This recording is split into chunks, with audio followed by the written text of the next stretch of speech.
I never told my arrogant stepfather I was a special forces colonel. I let him treat me like a useless, obedient daughter who worked a dead-end desk job. He loved to humiliate me at family dinners, mocking my modest paycheck while showing off his massive real estate fortune. But tonight, my highly encrypted phone lit up with a classified emergency code from my mother, paired with a live tracking pin from inside his fortified mansion. He thought I was just a quiet secretary. In 20 minutes, he was going to find out exactly what kind of monster he had awakened. My name is Blair, and I am 34 years old. Before I continue this story, let me know where you are watching from in the comments below.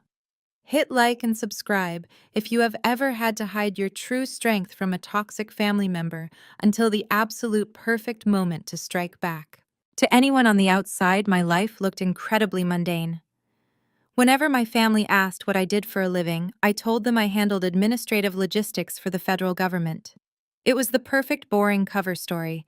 It stopped people from asking follow-up questions. My stepfather Vaughn Kingsley certainly never asked. A billionaire real estate mogul with an ego the size of a skyscraper, Vaughn only cared about people who could increase his net worth. He moved my mother Diane into his sprawling estate 10 years ago. From the moment I stepped foot in his house, he made it his personal mission to remind me of my place. He called me the freeloader, the charity case, and the invisible girl. During Thanksgiving dinners, he would pour $1,000 wine for his wealthy business partners and point at me sitting quietly at the end of the table. He would laugh and say that if I actually applied myself instead of pushing paper for a government bureaucracy, I might be able to afford a decent pair of shoes. I always kept my head down. I smiled politely. I let him believe his own delusions. The truth was entirely different. My boring administrative office was actually a subterranean bunker in Virginia. I am a lieutenant colonel in the Joint Special Operations Command. I command the Cyber Warfare and Special Intelligence Task Force. I spend my days dismantling international terror financing networks and tracking high-value targets across the globe. My clearance level is something Vaughn could not buy with all the real estate in the world. It was a freezing Tuesday night in January. A massive blizzard was battering the East Coast, dropping sheets of heavy white snow across the region. I was sitting at my command desk, bathed in the blue glow of tactical monitors, reviewing a classified dossier. The operations center hummed with the quiet intensity of dozens of analysts working in tandem. Then my personal phone vibrated. It was not my government-issued device, but a secondary burner phone I kept locked in a secure drawer. Only one person in the world had that number. I unlocked the screen. A single text message glowed against the dark background. 911-D. Below the text was a live GPS coordinate pinpointing the exact location of the master suite inside Vaughn Kingsley's estate. My blood ran completely cold. The air in my lungs vanished. 10 years ago, when my mother first married Vaughn, I noticed the subtle signs of his coercive control, the way he isolated her from her friends, the way he monitored her phone calls, the way he slowly drained her confidence until she was entirely dependent on him. Because of my training, I knew exactly how domestic abusers operated behind closed doors. I gave my mother a custom emergency beacon disguised as a simple designer keychain. I taught her a code. 911 meant an emergency. The letter D stood for direct threat to life. We agreed that if she ever sent that code, it meant she could not call the police. It meant she was trapped. It meant she was going to die. I stood up so fast my heavy office chair crashed backward onto the concrete floor. Specialist Carter, my lead tactical aide, immediately noticed the shift in my demeanor. He stepped away from his terminal and approached my desk. He asked if everything was all right and if I needed him to initiate a protocol. I did not answer him right away. I crouched down and pressed my thumb against the biometric scanner of the hidden safe beneath my desk. The heavy steel door clicked open. I reached inside and pulled out my customized Glock 19 sidearm. I checked the chamber, ensuring a round was loaded, and slammed a full magazine into the grip. I grabbed 2 spare magazines and slid them into the pockets of my heavy black tactical jacket. Specialist Carter watched me gear up with wide eyes. He knew I rarely deployed into the field myself anymore. I told him this was a personal situation and that I needed continuous satellite overwatch on the Kingsley estate, located 40 miles north of our current position. I ordered him to establish a secure comms link to my vehicle and monitor the perimeter of the property for private security contractors. Vaughn was a paranoid man. His estate was surrounded by 12-foot iron gates and patrolled by armed guards. He practically owned the local county sheriff who played golf with him every weekend. Calling the local authorities would be useless. The corrupt police would just call Vaughn to verify the situation, and whatever he was doing to my mother would be swept under the rug. I was the only one who could stop this. I threw on my tactical jacket and secured my weapon in its holster. I marched out of the command center, the heavy blast doors sealing behind me. When I stepped out into the night, the blizzard hit me like a physical blow. The wind howled, tearing through the parking lot and whipping snow into my face. I climbed into my blacked-out government SUV and hit the ignition. The powerful engine roared to life, slicing through the sound of the storm. I slammed the gear shift into drive and accelerated out of the secure compound, my tires gripping the icy pavement. The digital clock on my dashboard read 8:14 p.m. The drive to the Kingsley estate in normal conditions would take 40 minutes. Through a blinding winter storm, it would take much longer. But my mother did not have that kind of time. The encrypted beacon she triggered carried a silent timer. Whatever Vaughn was doing was escalating right now. I gripped the steering wheel, my knuckles turning white. For a decade, I had played the role of the quiet, obedient daughter. I had swallowed my pride to keep the peace. I had let Vaughn parade around his mansion thinking he was the most powerful man in the room.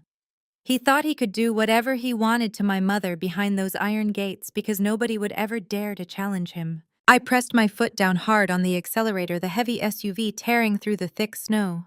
He was wrong. He had absolutely no idea who I was, and in exactly 20 minutes, he was going to find out.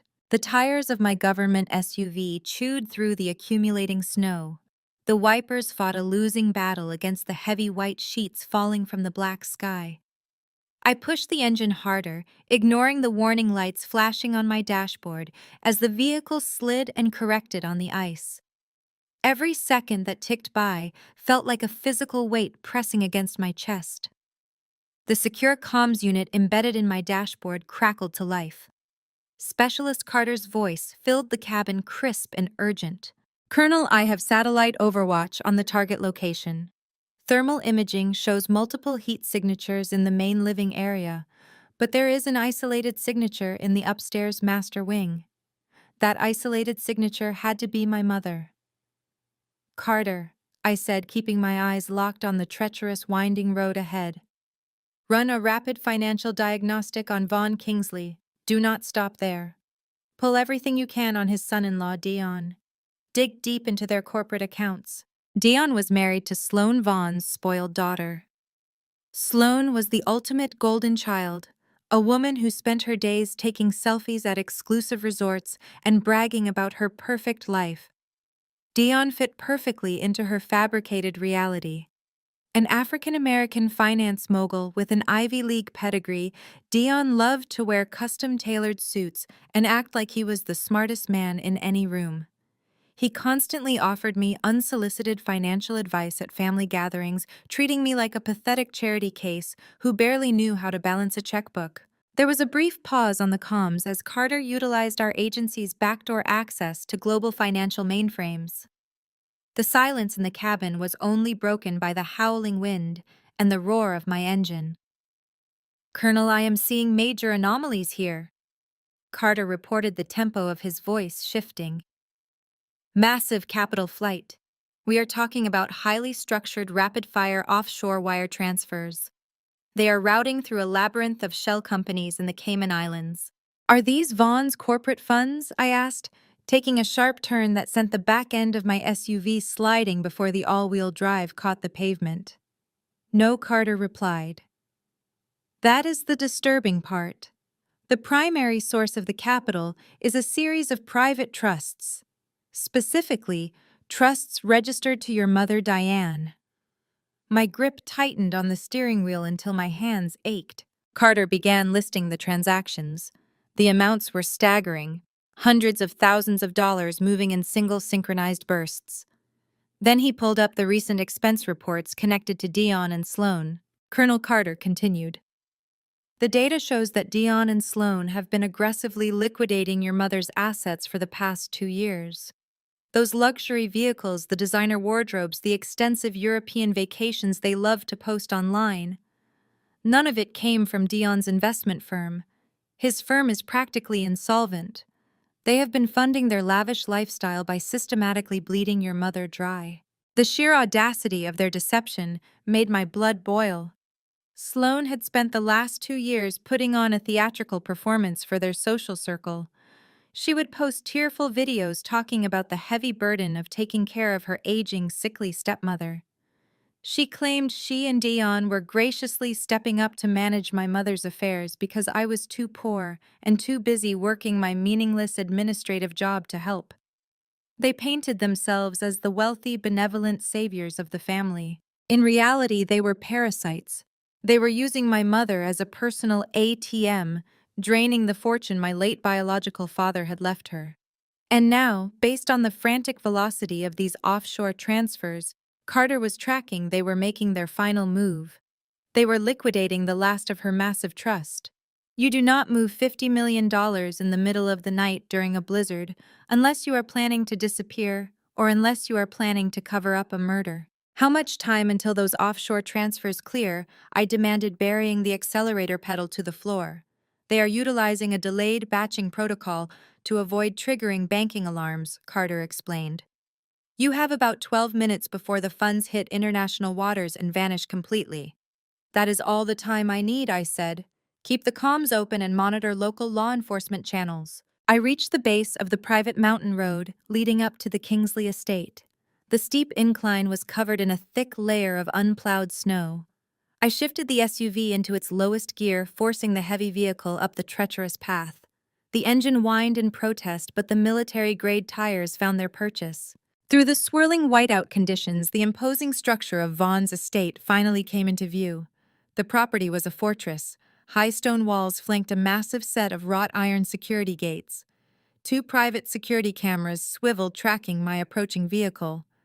The gates were locked tight, a heavy physical barrier designed to keep the world out and keep Vaughn's dark secrets safely locked inside. Under normal circumstances, a visitor would have to press the intercom, state their business, and wait for the guards to grant them entry.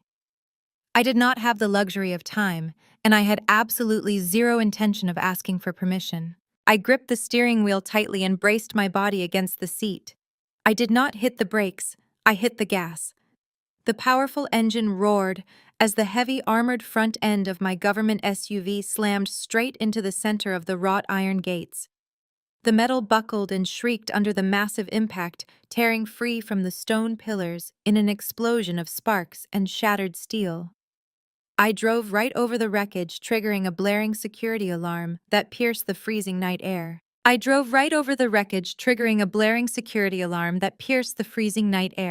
The heavy tires of my SUV crushed the twisted metal into the snow beneath me. I did not slow down until I reached the massive circular driveway at the front of the estate. The mansion loomed ahead of me, like a monument to Vaughn Kingsley's massive ego. Warm yellow light spilled from the floor to ceiling windows, painting the snowdrifts across the manicured lawn. I slammed the vehicle into park and stepped out into the howling blizzard. The freezing wind whipped my hair across my face, but I barely felt the cold. The heavy tactical jacket shielded me from the elements, and the adrenaline pumping through my veins provided all the heat I needed. The security alarms continued to wail, a high-pitched screech meant to terrify intruders. I was not an intruder. I was a daughter answering a distress call. I marched up the wide stone steps leading to the main entrance. The front of the house featured a pair of massive solid oak doors, reinforced with heavy iron hardware.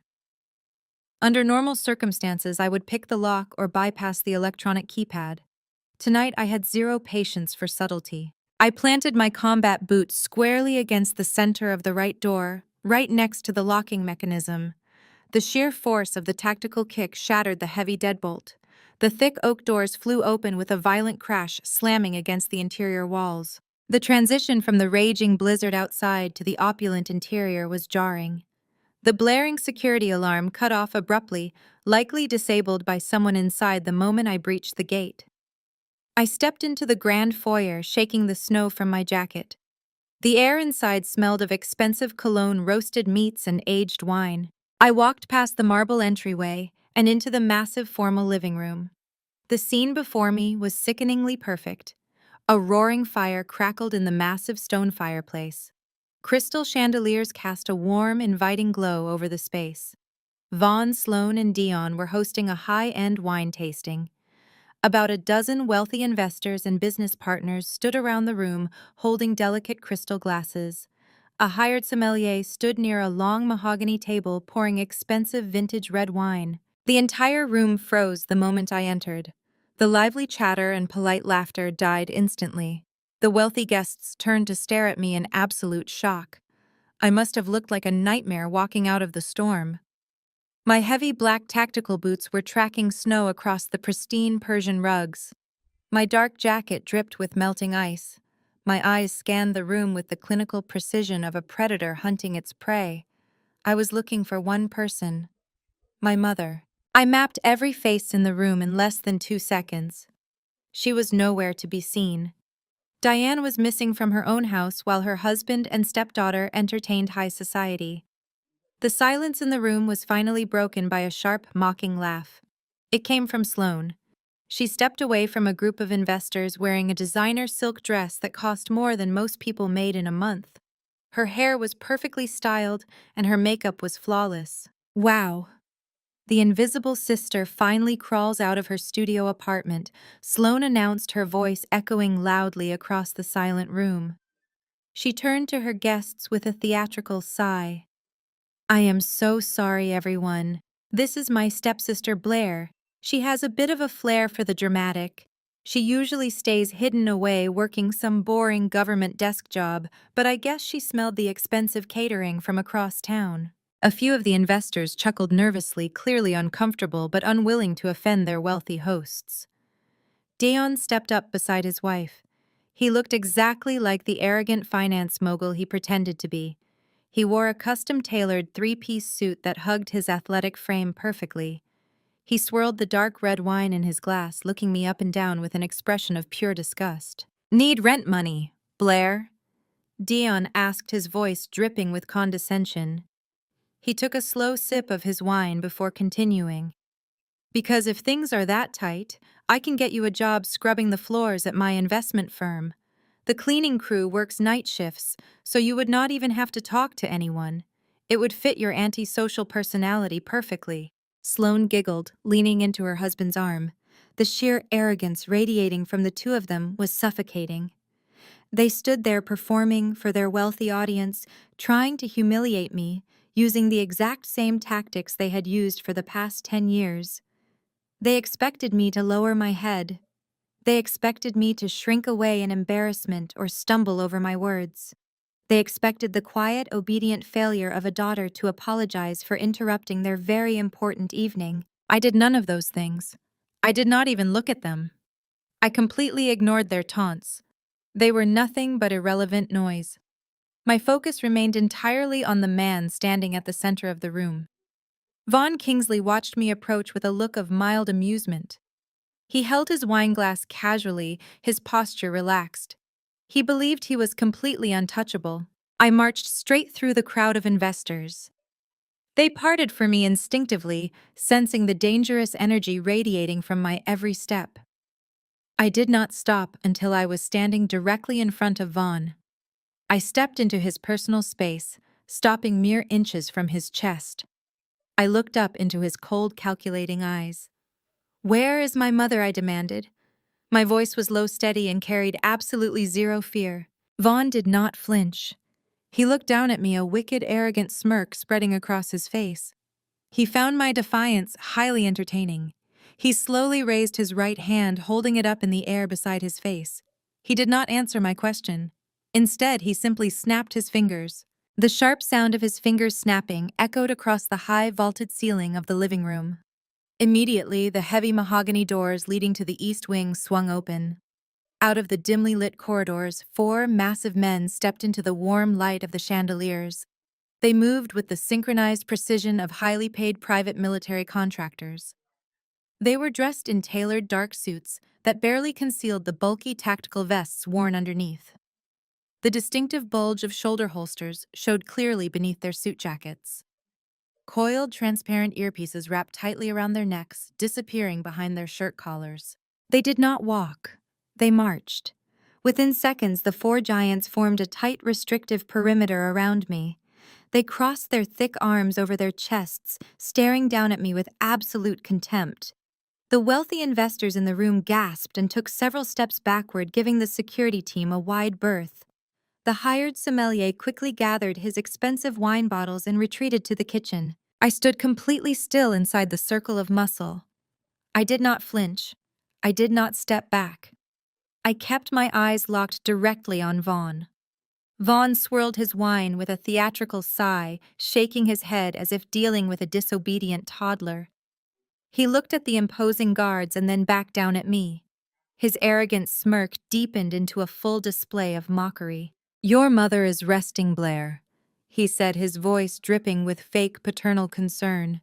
"She had a very long day dealing with her medical treatments. The last thing she needs right now is her failure of a daughter barging in here, tracking snow across the carpets, and demanding attention. She specifically asked not to be disturbed, especially not by you." I knew it was a lie. The encrypted beacon from my mother was a direct plea for her life. But Vaughn was a master manipulator. He knew exactly how to spin a narrative to make himself look like the protective husband while painting me as the villain. He smoothly turned his back on me and faced his wealthy guests. He held his hands out in a gesture of helpless apology, playing the role of the burdened patriarch to absolute perfection. "I apologize for this unfortunate interruption, gentlemen," Vaughn announced, pitching his voice so everyone in the grand room could hear every single word. Family can be such a heavy cross to bear. My wife Diane is a wonderful woman, but she carries a deep sorrow.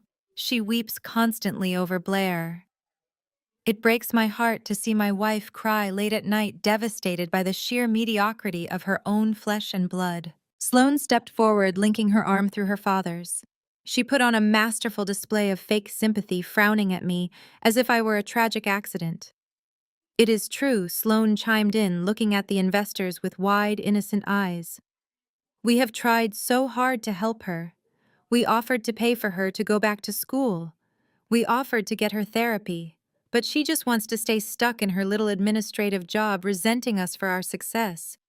It is exhausting." Dion stood beside his wife, adjusting his expensive cufflinks with a self-satisfied grin. He looked around the room, shaking his head in mock pity. "We carry the weight of this family," Dion told the crowd, his deep voice resonating with fabricated authority.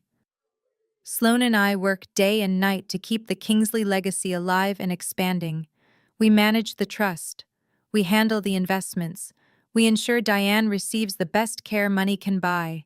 And this is the gratitude we receive." A jealous, unstable sister crashing a private business event because she cannot stand to see us thrive. The investors murmured among themselves, casting judgmental glances in my direction. They were buying every single word of the toxic narrative. To them, I was exactly what Vaughn painted me to be: a bitter, broke, mentally unstable relative trying to extort her wealthy family. Vaughn turned back to me, his eyes shining with victorious cruelty. He had successfully humiliated me in front of his elite social circle. He had established his dominance. He thought he had completely neutralized the threat. "You are a disappointment, Blair," Vaughn said, his tone dropping its fake warmth and turning sharp as broken glass. "You bring nothing but shame to this family. You have embarrassed yourself enough for one night. Now you are going to turn around, walk out those broken doors, and drive your cheap government car back to whatever sad little apartment you came from. And if you ever try to pull a stunt like this again, I will have you locked in a psychiatric ward so fast your head will spin." I remained perfectly silent inside the ring of armed guards. I did not offer a defense. I did not scream or cry. I simply observed.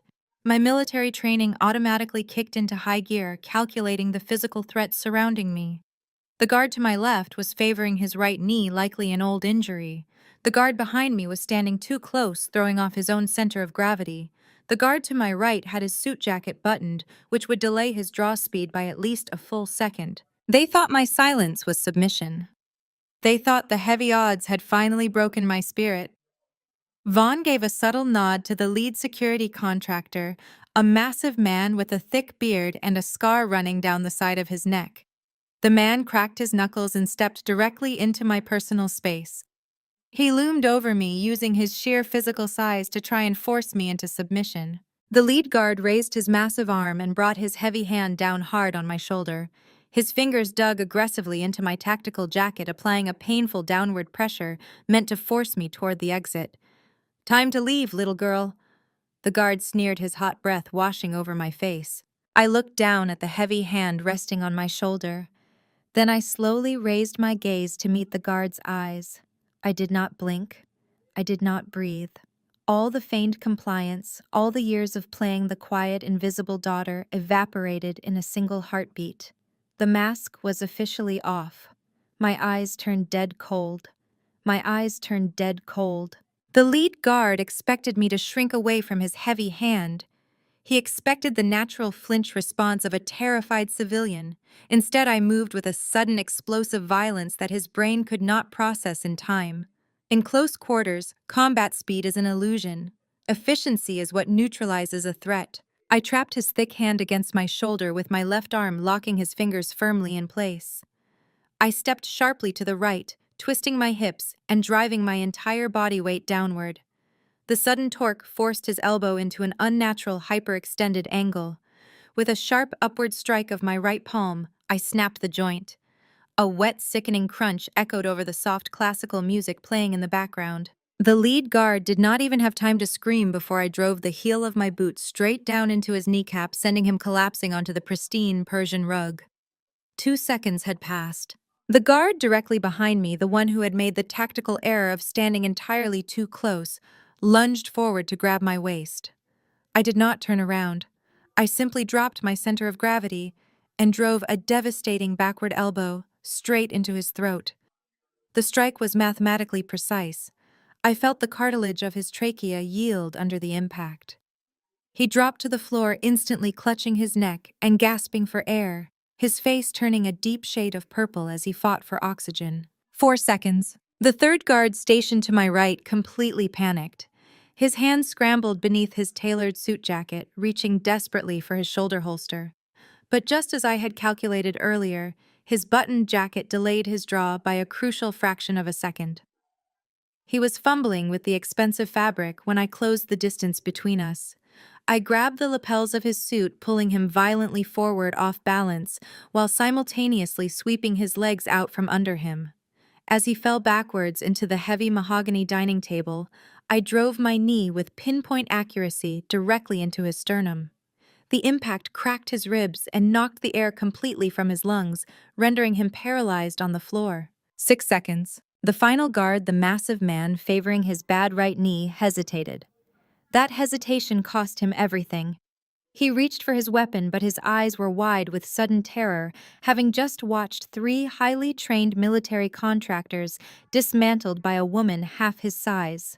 I lunged forward, delivering a brutal oblique kick directly to his compromised right knee. The joint buckled completely, giving way with a loud mechanical pop. As his heavy body dropped, I delivered a precise open-handed palm strike to his jaw. His head snapped back, and his eyes rolled up into his skull. He hit the hardwood floor completely unconscious. 8 seconds. A heavy, suffocating silence crashed down over the grand living room. The only sounds were the ragged gasping of the guard with the crushed throat and the low, wet moans of the leader clutching his shattered arm. Then the absolute chaos erupted. The wealthy investors screamed, shoving each other out of the way as they scrambled toward the far walls, desperate to distance themselves from the sudden, extreme violence. Women in expensive evening gowns tripped over their designer heels. Men in custom suits knocked over cocktail tables, sending plates of catered appetizers crashing to the ground. Sloane stood absolutely frozen in place, her mouth hanging wide open in pure, unadulterated shock.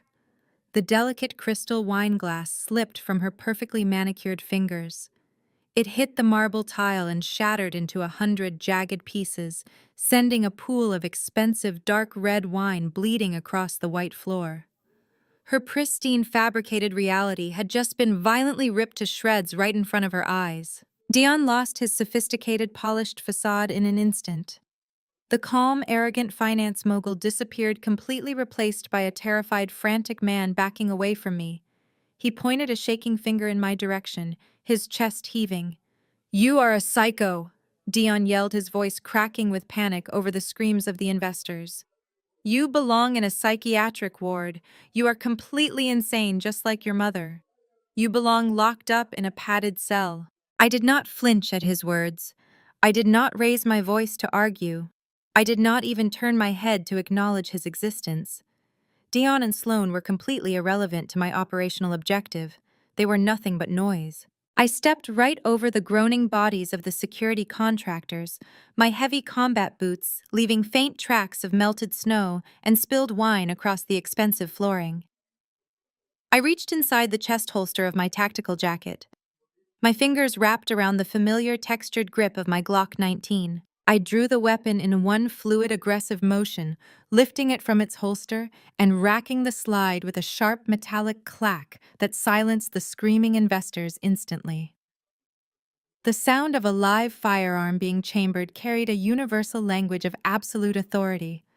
The entire room went dead still, holding its collective breath. I did not point the weapon at Vaughn. I did not point it at Dion or Sloane. I raised the barrel and pointed it directly up the grand staircase, aiming the glowing tritium sights dead center at the locked door of the upstairs master suite. I aimed the glowing tritium sights dead center at the locked door of the upstairs master suite. I did not hesitate. I squeezed the trigger twice in rapid succession. The deafening cracks of the 9mm rounds echoed like thunder through the cavernous mansion. The wealthy guests below screamed again, burying their heads into the floor, but I was already moving. The heavy brass locking mechanism of the master suite shattered under the ballistic impact, sending splintered wood and twisted metal flying inward. I drove my combat boot into the center of the door, kicking it wide open. I swept the barrel of my weapon across the darkened room, slicing through the shadows with clinical precision. The master suite was massive, featuring vaulted ceilings and expensive silk drapery, but the air inside was thick and heavy. It smelled distinctly of clinical antiseptics, stale sweat, and something metallic. I found her in the far corner of the room, near the heavily curtained windows. My mother Diane was slumped sideways in a heavy-duty medical wheelchair. Thick leather restraint straps bound her wrists and ankles tightly to the metal frame, digging violently into her frail skin. Her head hung at an unnatural angle, her breathing shallow and ragged. I rushed forward, holstering my weapon and dropping to one knee beside her. "Mom," I said, my voice tight, as I reached out to touch her cheek. Her skin was ice cold and clammy. She barely reacted to my touch. Her eyes fluttered open, but they were completely glazed over, unfocused and swimming in a heavy chemical fog. They had pumped her full of high-dose medical-grade sedatives. Her pupils were pinpoint size and her jaw hung slack. I checked her pulse, pressing 2 fingers against her neck. It was dangerously sluggish. A small plastic designer keychain, the emergency beacon I had given her a decade ago, lay discarded on the floor near the wheel of the chair. She had managed to press it just before the drugs completely shut down her nervous system. I worked frantically at the thick leather straps binding her wrists. As I pulled the heavy buckles loose, I noticed the dark purple bruising wrapping around her forearms. She had fought them. She had fought them as hard as her frail body would allow. My eyes darted across the dim room, scanning for the medication they had used. That was when I saw it. Sitting perfectly centered on the solid mahogany nightstand, illuminated by a single brass reading lamp, was a crisp stack of legal documents. I left my mother's side for a split second and stepped over to the nightstand. I picked up the heavy parchment paper. The bold black letters at the top of the first page read, "Durable power of attorney and absolute trust transfer." My military training allowed me to speed read the dense legal jargon in a matter of seconds. The document outlined the immediate and irrevocable transfer of Diane Kingsley's entire financial estate. It completely dissolved her $50 million private trust. Every single cent of the fortune my biological father had left her was being legally redirected to a corporate holding account managed exclusively by Dion's offshore investment firm. They were not just bleeding her dry slowly anymore, they were taking the entire vault in one massive sweeping strike. I flipped to the final page of the document. The signature line was filled out. Diane's name was scrawled across the dotted line in a jagged, chaotic mess of ink. It was the desperate, forced handwriting of a woman fighting against heavy sedatives and physical coercion. But it was not the signature that made my blood run cold. It was what sat directly next to it. Just inches from the ink, right on the edge of the crisp white paper, was a distinct, fresh smear of dark red blood. I looked back at my mother. I noticed the small, jagged cut on her lower lip and the fresh crimson stain on the collar of her silk nightgown. Vaughn had not just coerced her, he had physically struck her to force her to sign the document before the sedatives completely paralyzed her motor functions. A dark, lethal rage ignited deep inside my chest. It was a cold, calculating fury that stripped away any remaining ounce of mercy I might have held for the people in this house. I carefully folded the blood-stained legal document and secured it inside the inner waterproof pocket of my tactical vest. It was no longer just a financial transfer. It was physical evidence of felony elder abuse and extortion. I drew my Glock, once again, the textured grip grounding me to the reality of the mission. I needed to get my mother out of this house and into the hands of a trusted military medical team. I stepped out of the master suite and moved back to the edge of the grand staircase, looking down into the foyer. The chaos below had subsided into an eerie, tense silence. The wealthy investors were huddled together in the far corners of the living room, too terrified to make a sound. The 4 private security contractors were still groaning on the floor, nursing their shattered joints and broken bones. Standing at the very bottom of the grand staircase, perfectly centered in the foyer, was Vaughn Kingsley. He was not hiding. He was not cowering like Dion or Sloane. He was standing tall, adjusting the cuffs of his expensive tailored suit. He looked up at me, standing at the top of his stairs, with a weapon drawn. Vaughn was not panicking. He was smiling. It was a wicked, arrogant smile full of absolute venom and supreme overconfidence. In his right hand, he held his cell phone, its screen glowing brightly in the dim foyer light. "You just committed armed home invasion and assault," Vaughn called out, his voice echoing up the staircase, dripping with smug satisfaction. "You fired a weapon inside my home. You broke my security team. You ruined my evening." He took a slow, deliberate step toward the bottom stair, waving the glowing cell phone in the air. "You think your little tactical gear makes you powerful, Blair," he sneered. "You think you can just walk in here and take what is mine. You are nothing. You are a poor, psychotic little girl who just signed her own life away." The county sheriff is already pulling into the driveway. Red and blue emergency lights suddenly painted the snow-covered lawn, flashing violently through the massive floor-to-ceiling windows of the grand living room. Because I had already kicked the front doors off their hinges, the local authorities did not even have to knock. They swarmed into the grand foyer like a tactical strike team. Heavy combat boots crunched over the splintered oak and shattered glass. Sheriff Tate led the charge. I recognized his face immediately from the background intelligence files Specialist Carter had compiled. He was a corrupt local official who spent every other Sunday drinking expensive scotch on Vaughn's private golf course. Right behind him were 4 armed county deputies. They swept their service weapons across the room, taking in the sight of the 4 highly trained security contractors groaning on the floor. Then their weapons all snapped upward, pointing directly at my chest. "Drop the weapon right now!" the sheriff roared, his voice booming over the chaos. "Keep your hands where I can see them." The moment the police entered, Vaughn executed a flawless theatrical performance. The smug, arrogant billionaire vanished in a fraction of a second. He dropped his cell phone, letting it clatter to the marble floor, and threw his hands up defensively. He shrank back against the wall, adopting the posture of a terrified, helpless victim. "Sheriff, thank God you arrived." Vaughn shouted, his voice trembling with fabricated panic. "She is completely out of her mind. She broke into our home and started attacking everyone. She is trying to kill us." I stood at the top of the grand staircase, my Glock 19 still resting firmly in my grip. I looked down the barrel at the 5 law enforcement officers aiming their weapons at me. I did not panic. I simply ran a rapid tactical calculation. 5 armed hostiles. Close proximity. Engaging them would result in a lethal shootout. I was a high-ranking federal military officer, and gunning down local deputies, no matter how corrupt their boss was, went against every operational protocol. It would compromise the entire mission and put my mother in the crossfire. Before the sheriff could shout another command, Dion stepped out from the crowd of terrified investors. He had completely recovered from his earlier panic. The presence of the corrupt police emboldened him. He smoothed the lapels of his custom-tailored suit and adopted his polished Ivy League finance mogul persona. He moved toward the sheriff with smooth, calculated confidence, acting as the voice of wealthy, sophisticated reason. "Sheriff Tate, thank you for your rapid response," Dion said, his deep voice resonating with false authority. "I am Dion Kingsley, the family's financial director and Vaughn's son-in-law. Please understand you are dealing with a highly volatile psychiatric situation here." Dion reached inside his suit jacket, moving slowly so the deputies would not panic.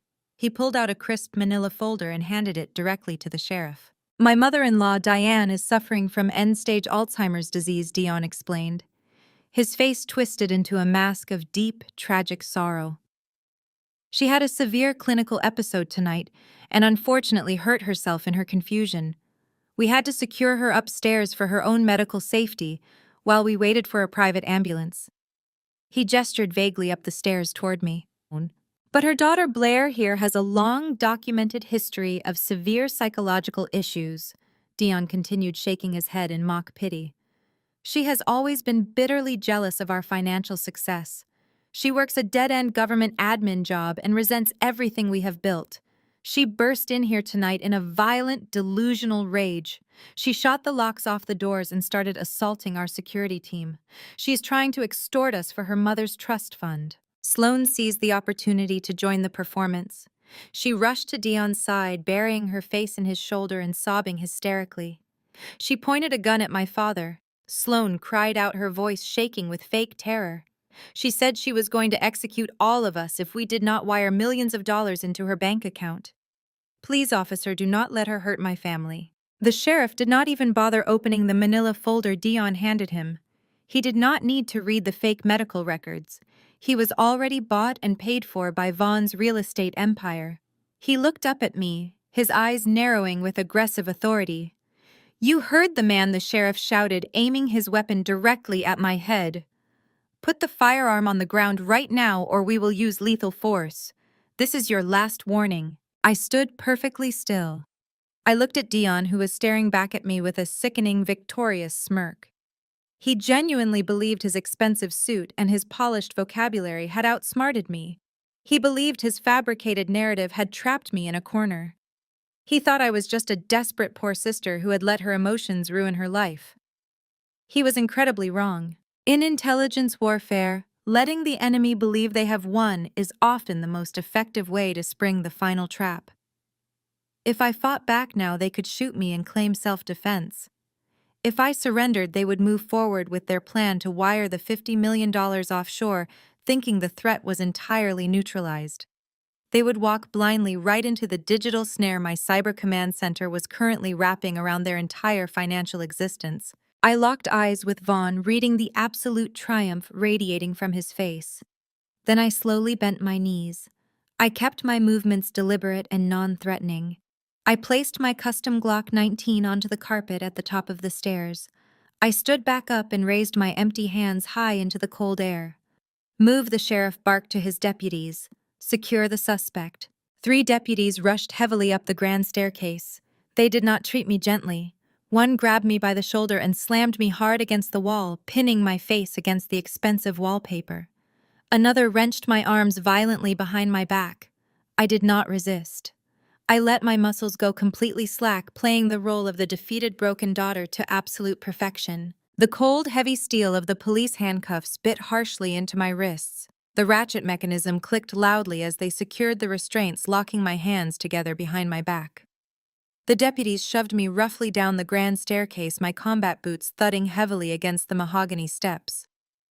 They forced me to stand in the center of the foyer, surrounded by the wreckage of the front doors. Now that I was physically restrained and seemingly neutralized, the atmosphere in the room shifted instantly. The fake terror evaporated from Vaughn's face, replaced by a look of profound, victorious cruelty.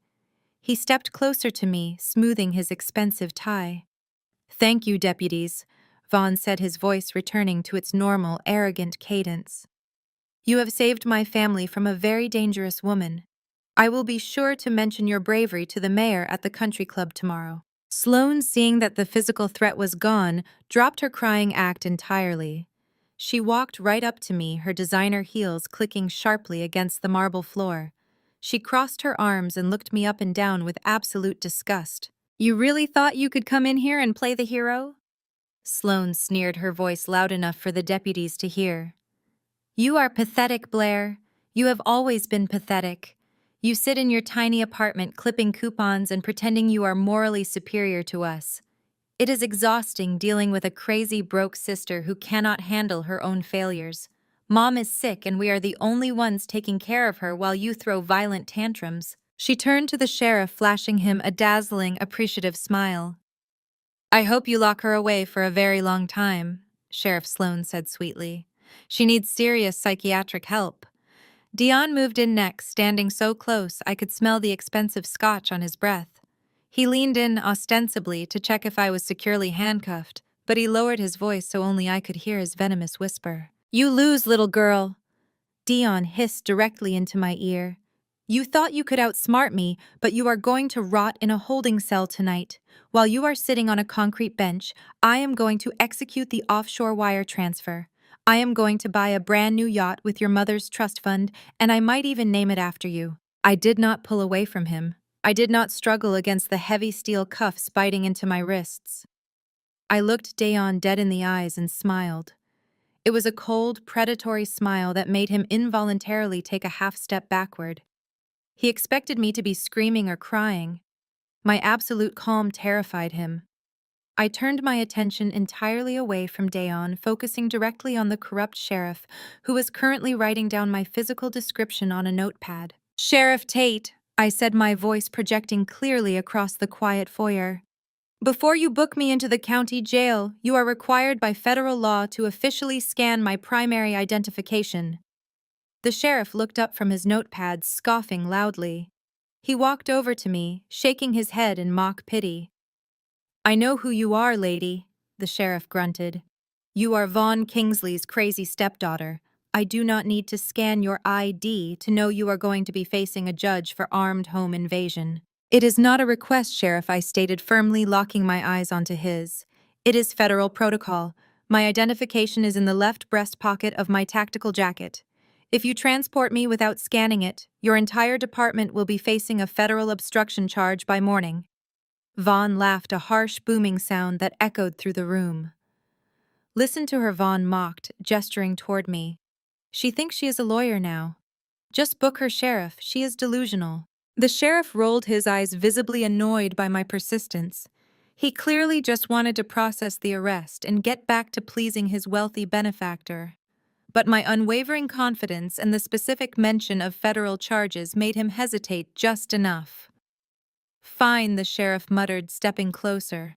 "Let us see this very important ID." He reached roughly into the left pocket of my tactical jacket. His thick fingers fumbled for a second before he pulled out a solid black polycarbonate card.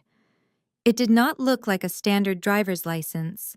It had no state seal, no brightly colored background, and no home address. It was completely matte black, featuring a minimalist magnetic strip, a complex microchip, and a stark high-definition photograph of my face. The sheriff frowned, staring down at the unmarked military identification card.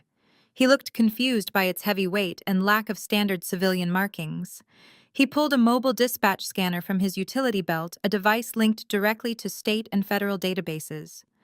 With an exasperated sigh, the sheriff swiped the barcode of my black ID card through his mobile scanner, expecting a routine error message or a standard civilian profile to pop up. The scanner emitted a sharp, piercing tone. It was not the standard dull beep of a rejected civilian license or a routine processing error. This sound was a high-frequency digital alert that cut through the tense atmosphere of the grand foyer like a siren. The small screen of the mobile device flickered violently in the palm of his hand. The standard blue and white interface of the county dispatch system vanished entirely. The screen went pitch black for a fraction of a second before erupting into a blinding fluorescent red. Vaughn crossed his arms, huffing in deep annoyance. He believed it was merely a technical glitch. He ordered the sheriff to stop wasting time playing with broken equipment and to just drag me out to the squad car. But the sheriff did not move. He was staring down at the device like it had suddenly turned into a live explosive. Bold, stark white letters began scrolling rapidly across the violently red background of the scanner. The text was unmistakable. Top secret, DoD clearance level 9. Echelon protocol active. The sheriff tapped the screen frantically, trying to close the window. He pressed the physical home button on the device. He held down the power switch, trying to force a hard reset. Nothing happened. The device was completely bricked, locked out, and commandeered by a military mainframe hundreds of miles away. My cyber warfare team back at the subterranean bunker in Virginia was actively monitoring my operational status. Specialist Carter had received an automated digital ping the exact millisecond a local law enforcement database attempted to query my classified credentials. He had immediately hijacked the county system, throwing a digital net over their entire network. Dion stepped forward, his polished finance mogul persona slipping into raw irritation. He demanded to know what the holdup was. Sloane complained loudly that her feet hurt from standing in designer heels and that she wanted me removed from her pristine house immediately. Before the sheriff could formulate a response to their arrogant whining, a new sound pierced the tension in the room. It was a cell phone ringing. It was not the standard police radio clipped to his tactical vest. It was his personal cell phone secured tightly in his breast pocket. The sheriff pulled the phone out, his thick brow furrowing in deep confusion. He looked at the caller ID. The screen displayed a Washington, D.C. area code followed by a string of zeros indicating a highly secured government trunk line. He swiped to answer, pressing the phone to his ear with a gruff, authoritative tone. Sheriff Tate speaking. I watched the exact moment his entire reality shattered.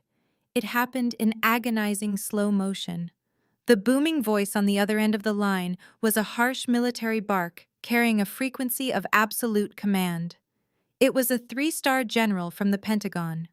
I knew this because my protocol dictated that any local law enforcement interference with my operational status triggered an immediate escalation to the highest available commanding officer on the East Coast. The sheriff went completely rigid, his spine snapped perfectly straight.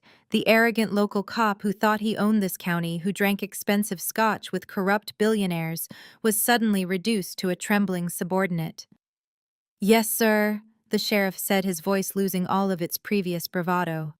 It came out as a weak, raspy whisper. The voice on the other end of the line barked another command, sharp and unforgiving. The cadence of the general's reprimand was so aggressive that even Vaughn, standing several feet away, stopped complaining and stared at the sheriff in absolute confusion. The color physically drained from the sheriff's face. The ruddy, flushed complexion of a man entirely too comfortable with his own local power vanished. His skin turned a sickly ashen gray. He looked up from the floor and locked eyes with me. The aggressive authority in his gaze was completely erased, replaced by naked, unadulterated horror. I was standing there with my hands bound tightly behind my back, surrounded by his armed deputies. But the sheriff suddenly realized he was the one in mortal danger. He realized he had just authorized his men to lay hands on a high-ranking federal military commander operating under a classified directive. "I did not know, sir," the sheriff stammered, sweat beading rapidly along his hairline. "We received a call from the homeowner. We just responded to a standard home invasion. I had no idea who she was." The voice on the phone cut him off brutally, slicing through his pathetic excuses. Yes, General. The sheriff breathed, his chest heaving as he fought for air. Immediate release. Understood, sir. Vaughn stepped forward, his face twisted into a scowl of pure entitlement. He demanded to know who was on the phone. He reminded the sheriff of his massive campaign contributions. He ordered him to hang up and do his job. The sheriff did not even acknowledge Vaughn. He was entirely focused on the voice of the man who could end his career, his freedom, and his life with a single signature. No, sir, the sheriff said, his hand gripping the phone so tightly his knuckles turned stark white. I will not interfere. We are standing down immediately. Yes, sir. Have a good evening, sir. The call disconnected. The sheriff slowly lowered the phone from his ear. His hand was trembling so violently he could barely maintain his grip on the device. He tried to clip his heavy police radio back onto his tactical belt, but his motor skills were completely failing him. The radio slipped through his shaking fingers and hit the solid marble floor of the foyer with a loud, sharp crack.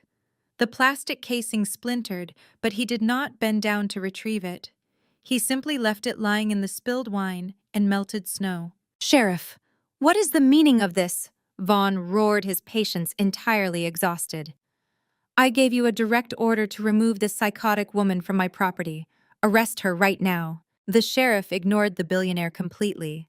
He walked slowly toward me, his heavy boots hesitant and dragging.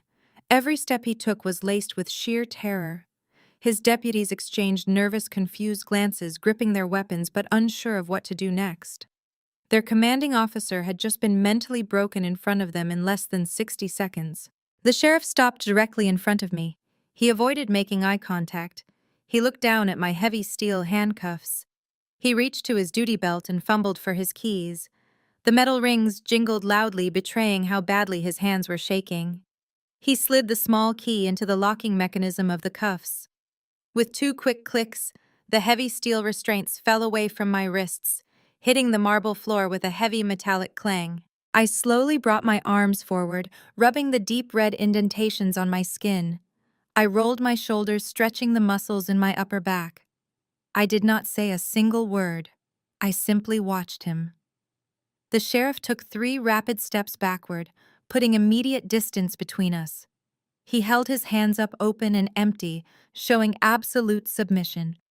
He continued backing away, retreating toward his deputies, his eyes wide with sheer terror. The heavy steel handcuffs lay on the marble floor, reflecting the red and blue emergency lights flashing through the front windows. Sheriff Tate kept backing away until he bumped into one of his own deputies. He waved his hand frantically, signaling his men to lower their weapons and fall back immediately. The deputies, confused but deeply relieved to be out of the crossfire, holstered their sidearms and retreated toward the shattered oak doors. Sloane broke the heavy, suffocating silence. Her voice was shrill and frantic, echoing off the crystal chandeliers overhead. She lunged forward, pointing a perfectly manicured finger at the retreating law enforcement officers. "What are you doing?" Sloane screamed, her face turning an ugly mottled red. "You cannot leave. She attacked our security team." She pointed a gun at my father. "You work for us. My father pays your salary and funds your campaigns. Put those cuffs back on her right now." The sheriff did not even look at Sloane. He kept his eyes fixed firmly on the floor, stepping backward through the ruined entryway and disappearing into the freezing blizzard outside. His deputies scrambled out right behind him, leaving the wealthy elite completely defenseless in their own home. I slowly rubbed my wrists, working the circulation back into my hands. I reached up and adjusted the collar of my tactical jacket, smoothing the heavy weather-resistant fabric. I rolled my shoulders, releasing the tension from the brief physical altercation with the security guards. The shift in the room was palpable. The air grew heavy, pressing the arrogance right out of the billionaires and their wealthy investors. They finally understood that the local authorities were not coming to save them. The safety net of their immense wealth had just evaporated. I turned my gaze away from the empty doorway and stared Vaughn dead in the eyes. "Colonel Blair," I announced, my voice ringing out with absolute military authority, "commander of the Joint Cyber Warfare and Special Intelligence Task Force." I took a slow, deliberate step toward him, closing the distance. "Thanks for keeping my mother warm, Vaughn," I said, my tone laced with lethal ice. The realization hit the room like a physical shockwave.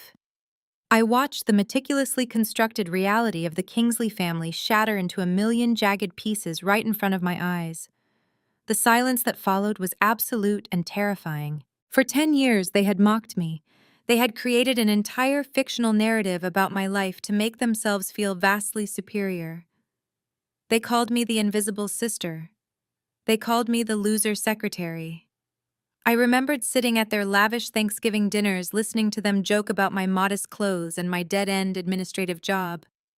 I remembered Dion tossing me a $20 bill for a cab and telling me to invest it wisely. I remembered Sloane offering me her cast-off designer bags because she pitied my lack of style. They had spent a decade treating me like a peasant who was lucky to even be allowed inside their mansion. They had absolutely no idea that while they were taking selfies on rented yachts and buying custom-tailored suits, I was sitting in a highly classified subterranean bunker directing global intelligence operations. They had no idea that the quiet, obedient daughter they bullied had the authority to mobilize federal strike teams and command generals at the Pentagon. Sloane stumbled backward, her designer heels catching on the edge of the thick Persian rug. She grabbed Dion's arm to steady herself, gasping for air, as if she was suddenly suffocating. The golden child who had built her entire identity on being infinitely better than her stepsister suddenly realized she was nothing but a fragile insect standing in the shadow of an apex predator. Dion swallowed hard, his Adam's apple bobbing nervously against his expensive silk tie. The polished finance mogul recognized the specific words I had just spoken: cyber warfare, special intelligence.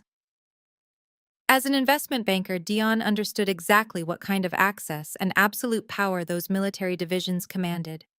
He realized that the woman he had just threatened with a holding cell had the capability to erase his entire digital existence with a single keystroke. His arrogance dissolved instantly into raw, unadulterated terror.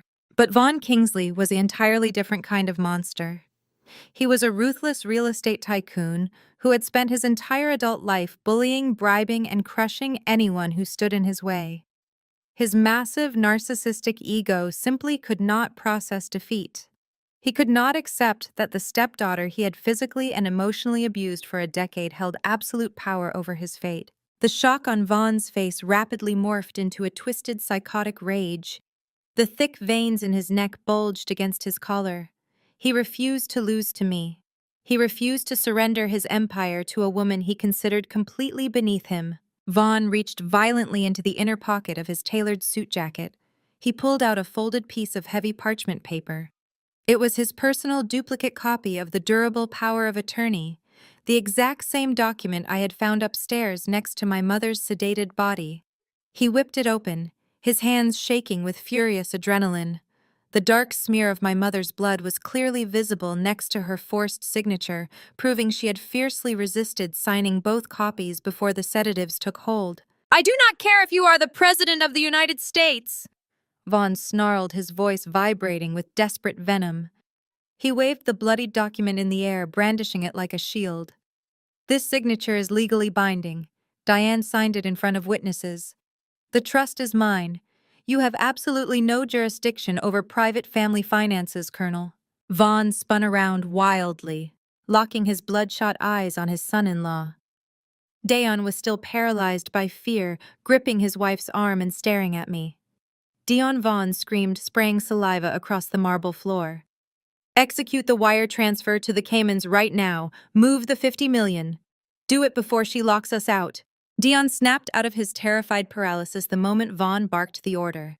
The promise of $50 million was a powerful motivator overriding every survival instinct in his body. He released Sloane's arm and sprinted toward the massive marble kitchen island where his sleek silver laptop sat open next to a platter of expensive cheeses. His custom leather shoes slipped frantically on the spilled wine, but he managed to catch his balance and slam his hands onto the keyboard. Sweat poured down his forehead, ruining his perfectly groomed appearance.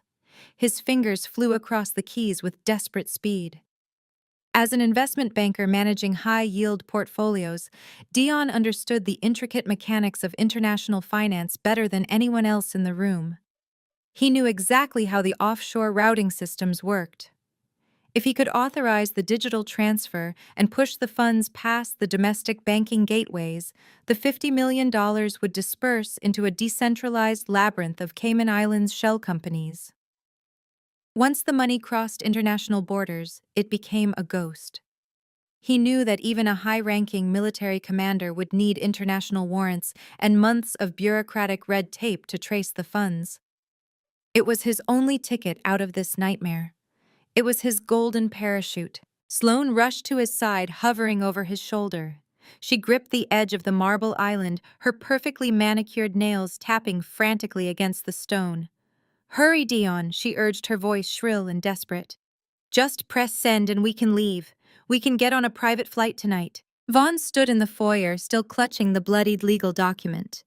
A manic, victorious laugh erupted from his chest.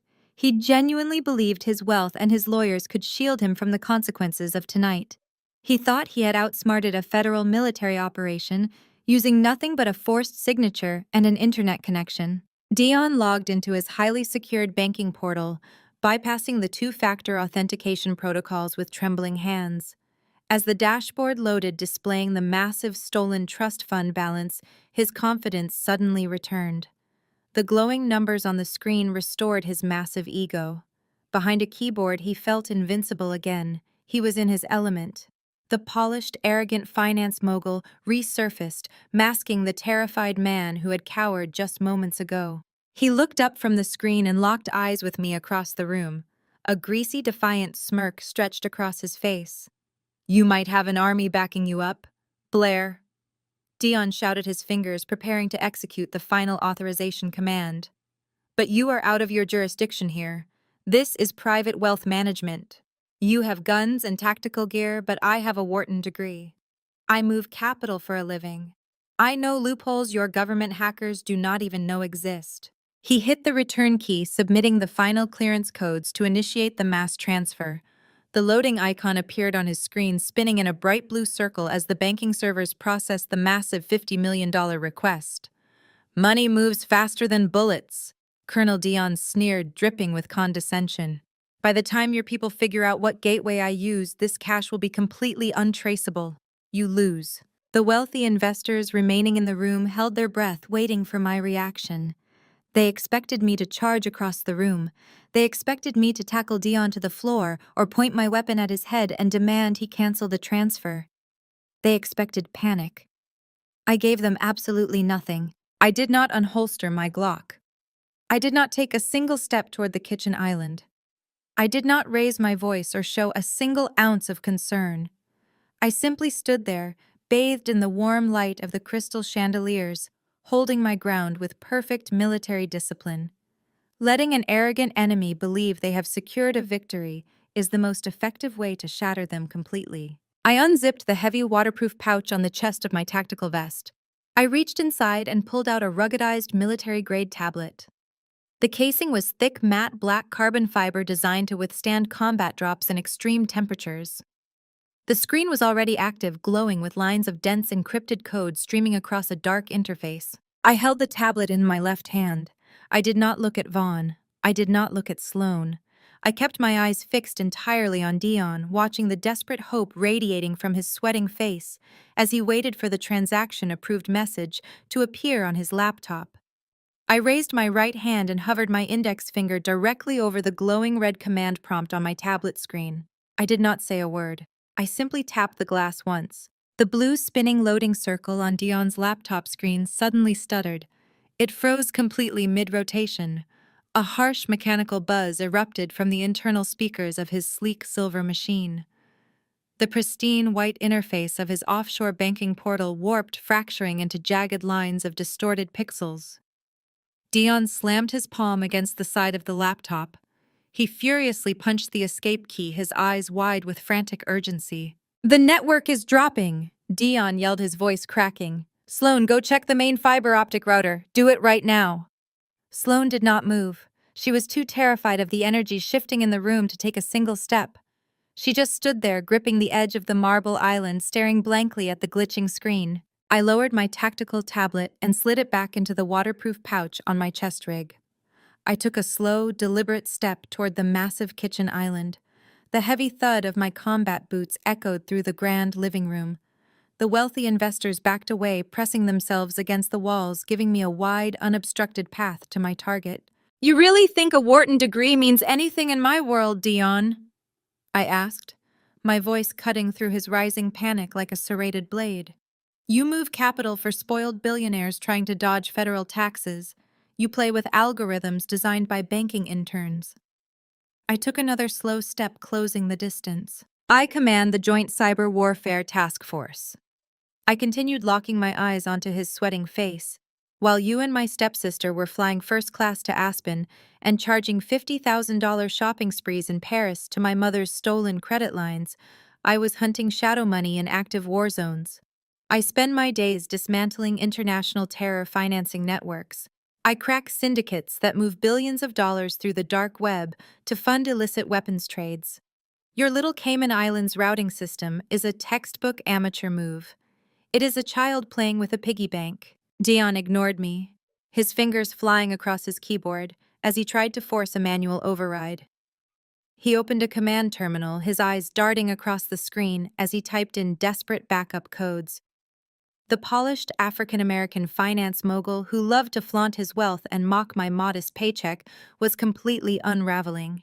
His expensive suit was soaked with nervous sweat. "You cannot stop a hardwired batch transfer," Dion muttered, his voice trembling as he tried to convince himself. "The protocol is already inside the banking gateway. It is untouchable." "Is it untouchable, Dion?" I asked, stopping just a few feet away from the marble island. "Let us talk about your untouchable assets." I did not look at any notes. I did not need to check my tablet. I had memorized their entire fraudulent empire down to the very last decimal point. "Let us talk about the offshore account ending in 4729 at the Grand Cayman National Bank," I said, my voice projecting clearly so every single wealthy investor in the room could hear me. "The one registered under your fake shell company, Apex Global Holdings." Dion froze. His hands stopped typing. He slowly looked up from his screen, his eyes wide with absolute horror. "Or maybe we should talk about Vaughn's hidden real estate escrow accounts in Cyprus." I continued, shifting my gaze to my stepfather, who was still standing frozen in the foyer. "Account number 8810, the one he uses to funnel bribe money to local zoning officials, or the private Swiss vault you opened last year under Sloane's maiden name to hide the cash you embezzled from your own investment firm clients." Gasps erupted from the crowd of investors. A few of the men in expensive suits immediately pulled out their cell phones, stepping away from Vaughn and Dion as if they were suddenly radioactive. They were Dion's clients. They had just realized their trusted financial advisor was stealing from them to fund his wife's designer lifestyle. The brilliant business facade they had constructed to scam their social circle was burning to the ground in real time. Vaughn's face turned a sickening shade of gray. The bloodied power of attorney slipped from his trembling fingers and fluttered to the marble floor, landing near my wet combat boots. "How do you know those numbers?" Dion choked out, his polished persona completely destroyed. "Those ledgers are encrypted behind military-grade firewalls." "I am the military-grade firewall, Dion," I said, leaning forward slightly and placing both my hands flat on the marble island. "I have had full root access to your entire financial network for 8 months. I have watched every single transaction, every stolen dollar, every forged expense report. I saw it all." I watched the realization hit him, crushing the air right out of his lungs. "I could have shut you down months ago," I explained, my tone completely merciless. "But if I just arrested you for embezzlement, you would have hired expensive corporate lawyers. You would have tied up my mother's assets in civil court for a decade, claiming it was all a simple accounting error. I needed a clean kill.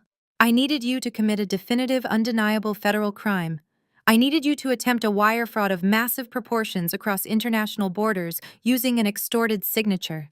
I smiled, a cold, predatory expression that made him flinch backward. "I needed you to pull the trigger, Dion. And you just did."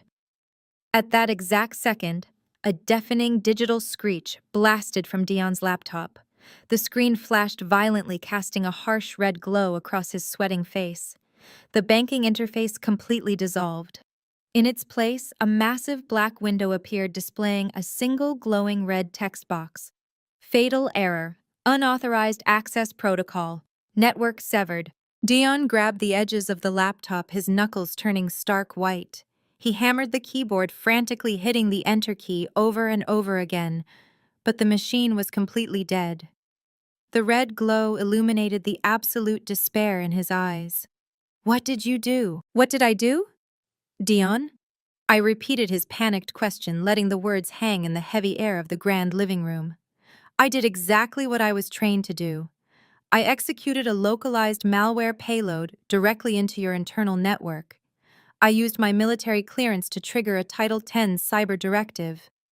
That $50 million you tried to steal from my mother did not go to the Cayman Islands.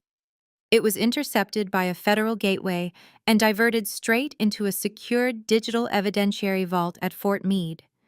You just handed the Department of Defense the exact forensic trail they need to prosecute you. Dayon stared at the glowing red screen, his mouth opening and closing like a suffocating fish. He pressed his hands against his temples, his polished Ivy League finance persona completely disintegrating. He looked like a cornered animal, realizing the trap had already snapped shut around his neck. But I was not finished. I did not just come here to stop one single transaction. I came here to burn your entire world to the ground. I turned my gaze back to the foyer, where Vaughn was still standing frozen over the dropped power of attorney document. Vaughn, I said, my voice carrying clearly across the silent room, you love your real estate empire. You love telling everyone how you built it from the ground up. Well, I just tore it down.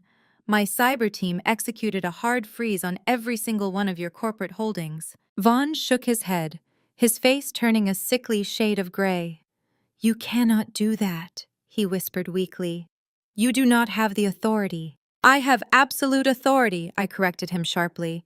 Your commercial leases, your property management ledgers, your offshore slush funds. They are all locked down under the Patriot Act, pending a federal investigation into international money laundering. Your credit cards will be declined. Your bank accounts are inaccessible. You cannot even buy a cup of coffee tomorrow morning, Vaughn. You are completely bankrupt. Vaughn staggered backward, hitting the wall of the foyer. The billionaire tyrant was suddenly a penniless old man. His knees buckled slightly, and he slid down the expensive wallpaper, staring blankly at the floor. I slowly shifted my attention to Sloane. My stepsister was trembling violently. She was clinging to the marble kitchen island, her perfectly styled hair falling across her sweaty face.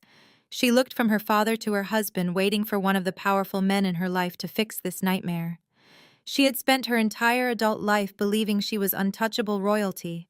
She expected Dion to laugh and tell her this was all a sick joke, but Dion could not even look at her. Sloane, I said, taking a slow step toward her, you spent the last 2 years putting on a spectacular show for social media. You loved playing the role of the glamorous, wealthy wife. You loved looking down on me because I did not wear designer labels. I pointed at the glittering diamond watch on her left wrist. Let us talk about your fabulous lifestyle, Sloane. Let us talk about that watch. $240,000. Dion bought that for your anniversary last month. Did he tell you he purchased it using capital he drained directly from the college funds of 3 different clients? Sloane gasped and instinctively grabbed her wrist as if the diamonds had suddenly turned to hot coals. No, she whimpered, looking at Dion. No, Dion, tell her she is lying. Dion kept his head down, staring at his ruined laptop. He shrank away from her touch. I did not let up. I kept pushing, dismantling her fabricated reality piece by piece. What about the luxury villa you rented in Tuscany for 6 weeks last summer? I continued, my voice echoing relentlessly. $180,000. That came straight out of the pension fund of a retired couple who trusted your brilliant husband to manage their life savings. Your custom sports car, your massive designer shoe collection, your weekly trips to the high-end medical spas. All of it funded by wire fraud. Sloane began to hyperventilate. The horrifying truth was crashing down on her all at once. The perfect rich husband she loved to show off was nothing but a cheap thief. He had not made a legitimate profit at his investment firm in 3 years. He had been running a glorified Ponzi scheme, desperately shuffling stolen client funds just to keep her happy and maintain their fake status. "You are wearing stolen money, Sloan," I said, my tone completely merciless. "You are an accessory to federal crimes. You are just as bankrupt and pathetic as the men you rely on. You have absolutely nothing." The wealthy investors remaining in the room suddenly erupted into a frenzy. These were Dion's clients, the very people he had been stealing from to buy Sloane's jewelry and fund Vaughn's corrupt ventures. Several men in expensive suits lunged forward, shouting furiously at Dion, demanding to know where their money was. They realized they had just been sitting in the living room of the man who robbed them, blind drinking expensive wine, paid for with their own stolen assets. Dion backed away from the angry crowd, raising his hands defensively. He bumped hard against the marble island, trapped between his furious clients and the glowing red screen of his destroyed laptop. The suave, confident financial director was gone, replaced by a trembling coward. Then a sharp electronic sound pierced through the shouting. It was a high-pitched chime. Ping! Dion flinched. The sound came from inside his tailored suit jacket. He slowly reached into his breast pocket with a trembling hand and pulled out his personal smartphone. Ping! Ping! The notifications started arriving in rapid succession. Dion stared at the screen, his eyes widening in absolute terror. The polished African-American finance mogul watched his entire life vanish in a series of digital push notifications. Ping, ping, ping. The phone began to vibrate uncontrollably in his palm. A relentless avalanche of automated alerts flooded his lock screen. The sound was deafening in its implications. It was the sound of a financial empire turning to dust. He swiped frantically, opening his secure banking applications, his fingers slipping on the smooth glass. I stood there watching the final blow land exactly as I had orchestrated it. Every single account balance on his screen dropped to zero. His personal checking account, his corporate expense accounts, his hidden offshore holding funds, all of them collapsing in real time and displaying a massive glaring zero. Dion dropped the phone onto the marble counter. The screen remained lit, displaying the automated message sent from his primary financial institution. The bold text stared back at him, sealing his absolute destruction. It read, "Account balance zeroed out. Access restricted pending federal review by the Department of the Treasury." Dion stared at the glowing screen of his smartphone, his mind completely unable to process the absolute zero displayed across his entire financial existence. He tapped the glass frantically, desperately swiping to refresh the banking application, praying it was merely a visual glitch. The bold notification from the Department of the Treasury remained stubbornly fixed in place. Before he could even attempt to log into a secondary offshore portal, the device vibrated violently in his hand. A high-priority email notification sliced across the top of his screen. The sender address bore the official encrypted routing tags of the United States federal government. The subject line was capitalized in stark black letters. "Official notice of asset seizure and pending indictment." Dion swallowed hard, his throat completely dry. He tapped the notification. The email opened, displaying the prominent, unmistakable seals of the Federal Bureau of Investigation and the Internal Revenue Service Criminal Investigation Division. The legal jargon was dense, but the message was devastatingly clear. He was currently the primary target of an active multi-agency federal probe. I stepped closer to the marble island, resting my hands on my tactical belt. I watched the arrogant, polished finance king read his own digital death warrant. "You thought you were so incredibly smart, Dion," I said, my voice projecting clearly over the terrified whispers of his former clients. "You thought your elite degree and your custom suits made you untouchable. You thought a quiet, obedient administrative worker could never understand the complex mechanics of international wealth management." Dion slowly raised his head. His eyes were bloodshot, swimming with a panic so profound it looked like he was physically drowning. He opened his mouth to speak, but only a ragged, pathetic wheeze escaped his lungs. "Let me explain exactly how you just destroyed your own life," I continued, showing him absolutely zero mercy. "For the past 8 months, my cyber intelligence unit has been building a massive airtight federal case against your firm. We had all the ledgers. We had all the forged expense reports. We had every single piece of evidence proving you were running a fraudulent Ponzi scheme. But we needed a catalyst. We needed you to execute a crime so blatant and so heavily documented that no expensive corporate defense attorney could ever negotiate a plea deal. I pointed to his ruined laptop, its screen still glowing a harsh, fatal red. The moment you bypassed your two-factor authentication and pressed send on that $50 million wire transfer, you triggered the trap, I explained. My malware payload did not just stop the money. It captured your biometric login, recorded your keystrokes, and logged your specific IP address.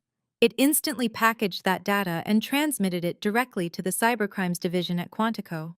You basically just notarized your own federal confession. Dion began to shake. The fine fabric of his expensive three-piece suit trembled as his body went into severe physiological shock. You did not just attempt to steal from my mother, I said, leaning forward slightly.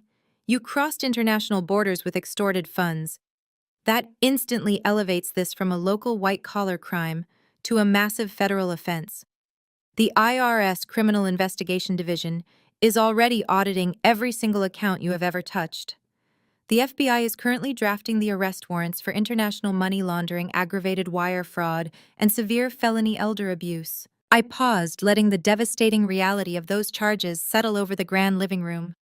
The wealthy investors standing nearby gasped, backing even further away from the kitchen island. They were looking at Dion not as a financial advisor, but as a condemned man. Do you know what the federal sentencing guidelines look like for those combined charges, Dion? I asked, my tone dripping with lethal ice. You are not looking at a few months in a minimum security white-collar resort. You are facing 30 to 40 years in a federal penitentiary.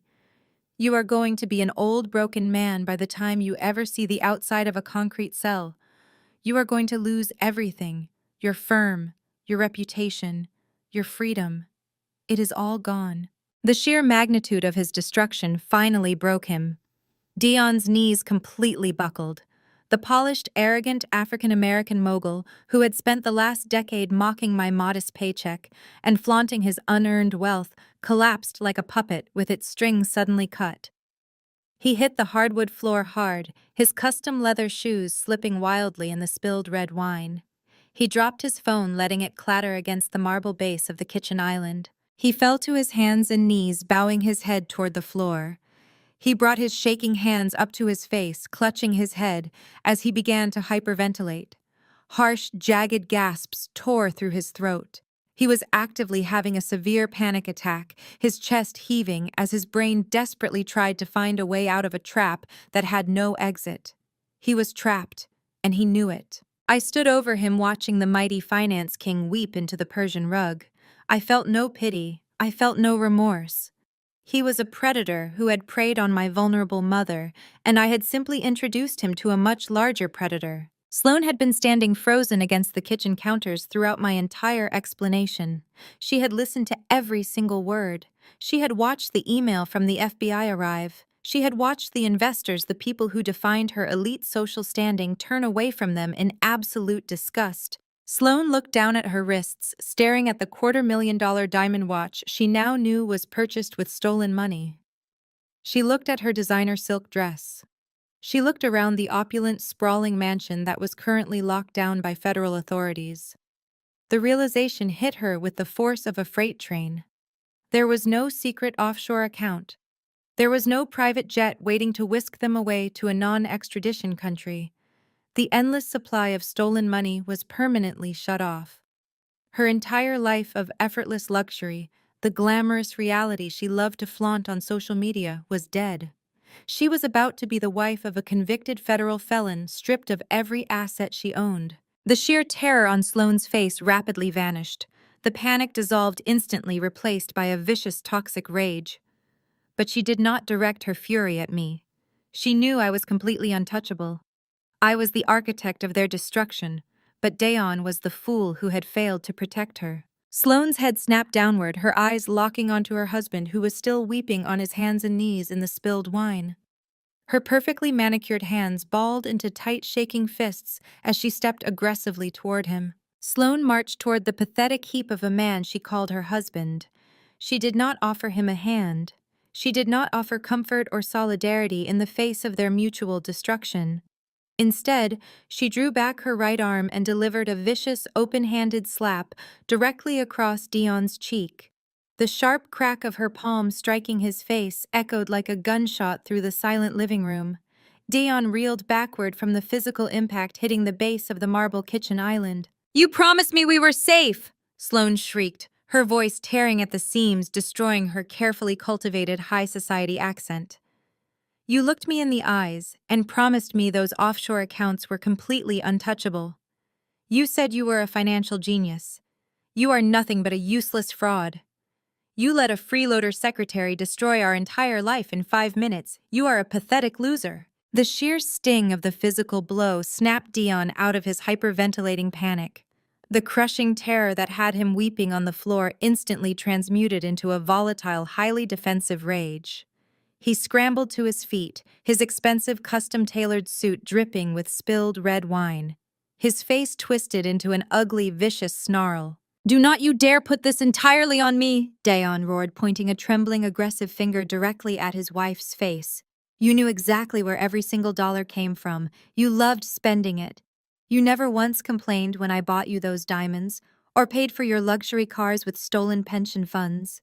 You are just as guilty as I am." Dion took a step forward, towering over Sloane, his polished Ivy League facade completely eradicated by raw desperation. "You want to play the innocent victim?" Dion yelled, his deep voice echoing aggressively toward the vaulted ceilings. "You were the one who researched the fake medical records. You were the one who found the corrupt private doctor to diagnose your stepmother with end-stage dementia. You literally handed me the forged medical file yesterday and told me to get the estate transfer done so you could put a cash down payment on that ski lodge in Aspen. You pushed for the heavy sedatives. You happily spent the stolen money every single day." The wealthy investors standing near the walls gasped loudly. The corrupt sheriff and his deputies, who were still standing frozen near the shattered front doors, exchanged panicked, terrified glances.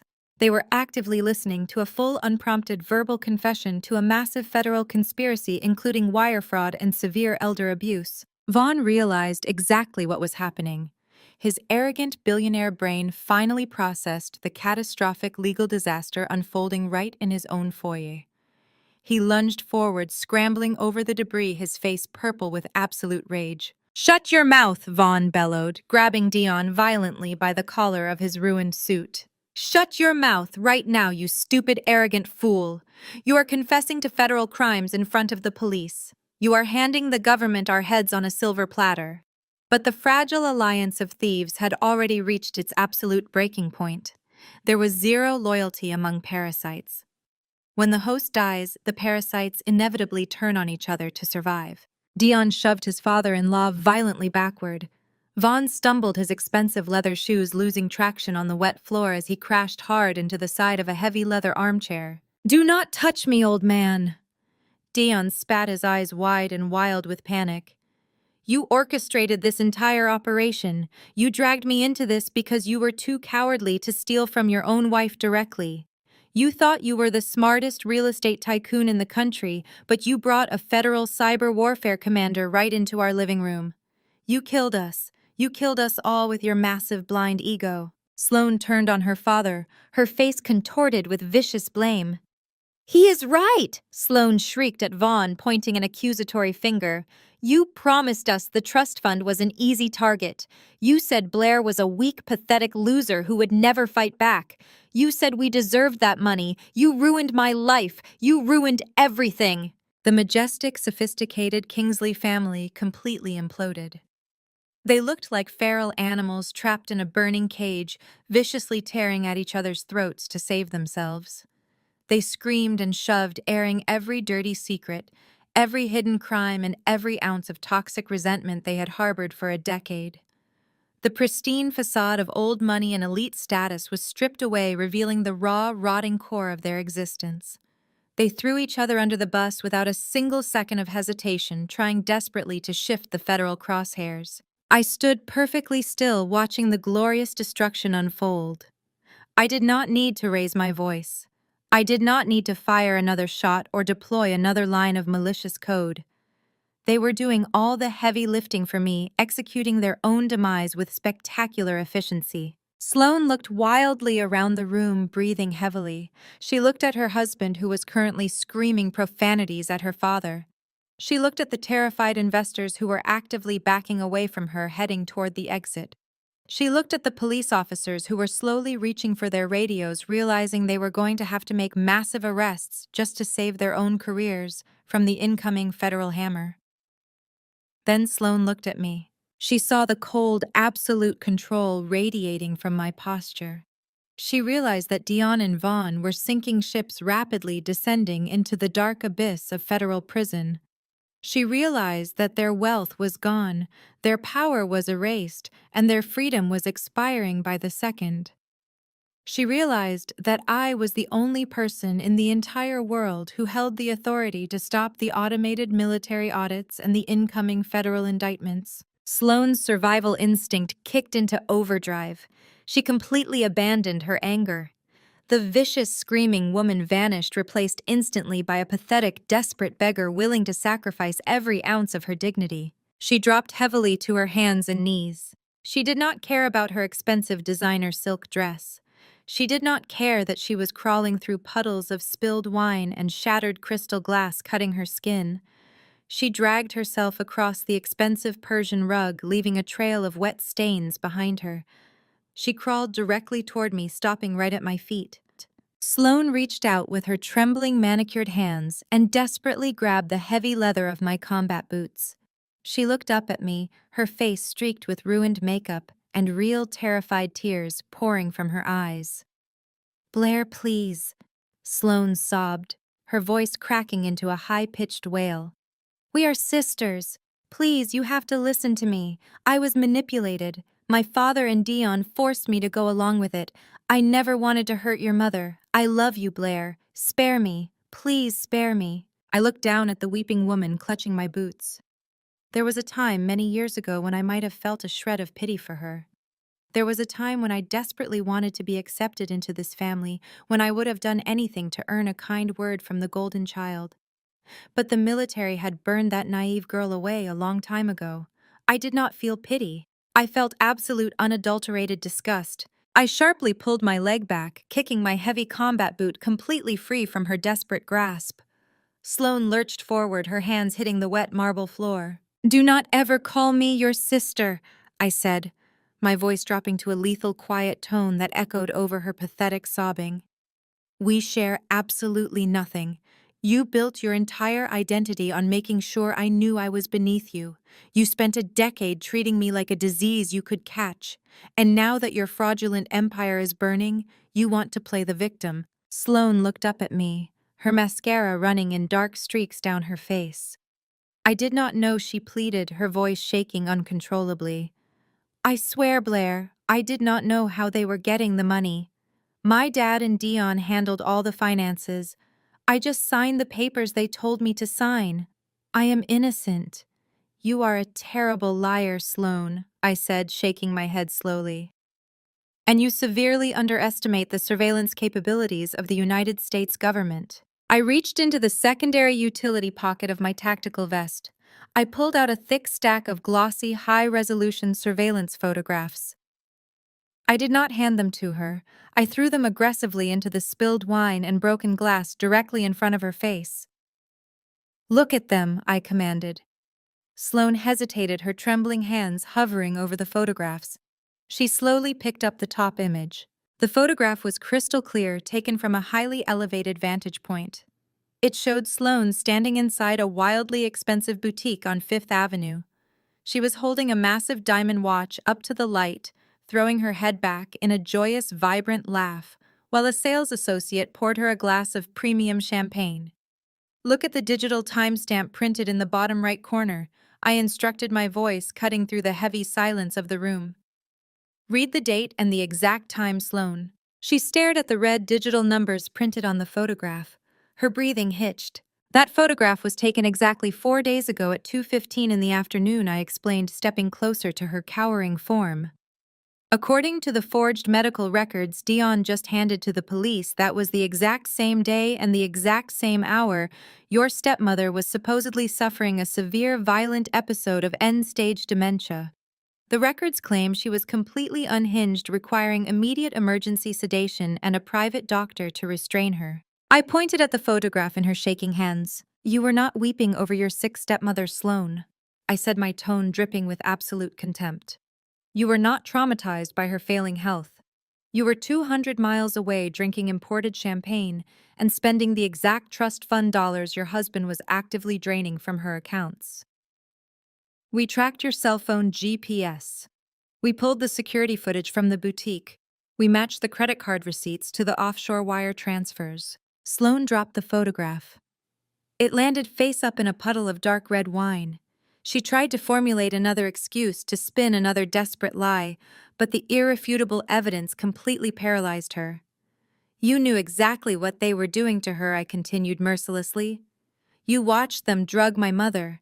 You watched them lock her in a wheelchair.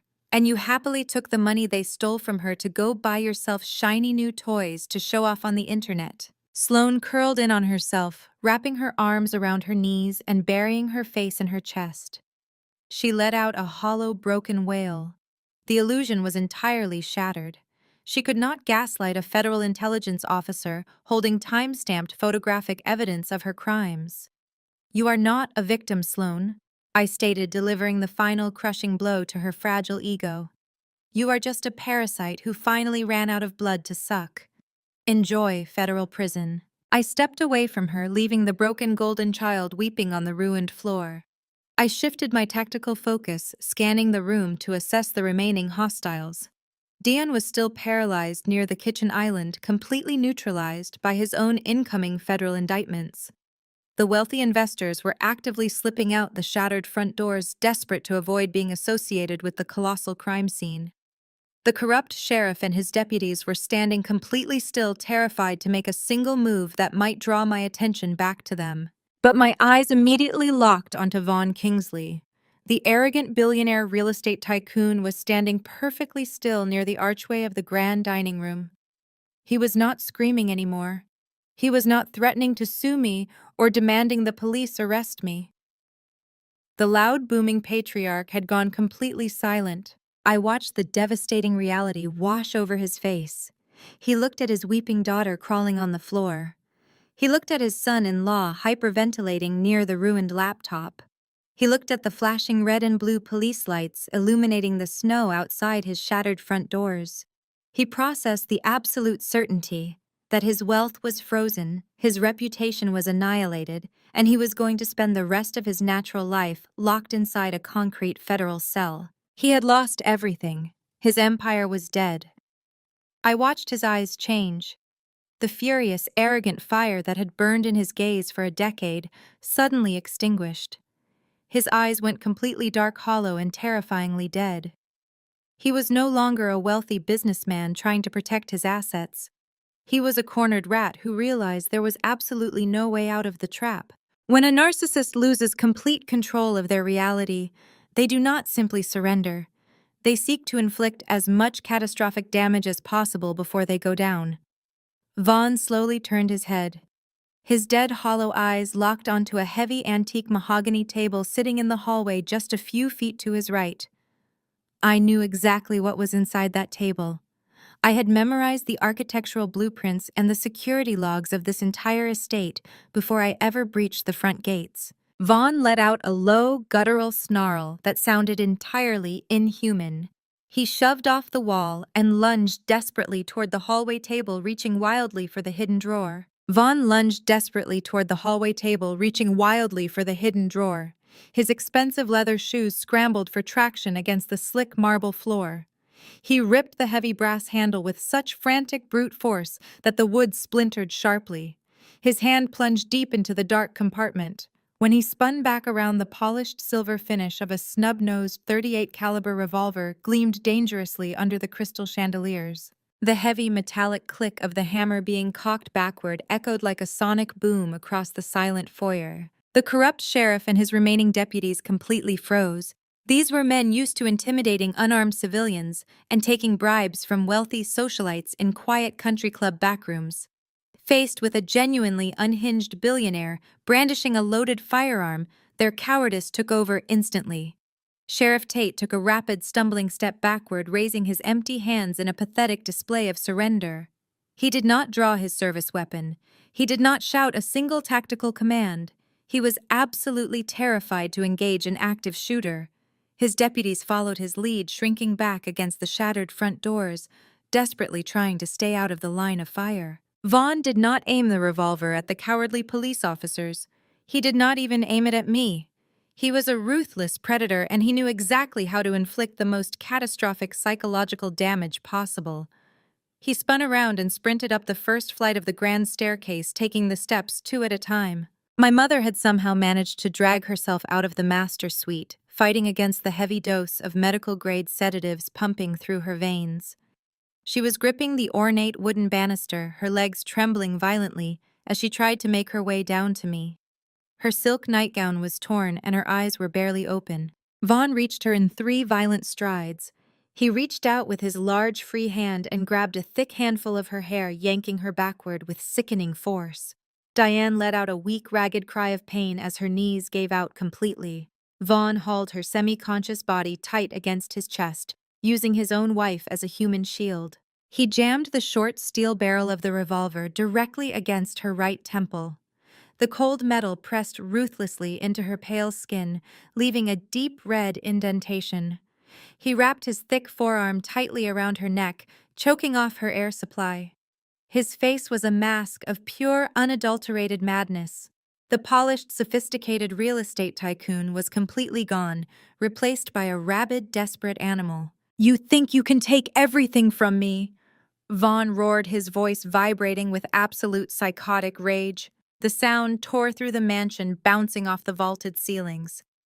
"I built this family from the ground up.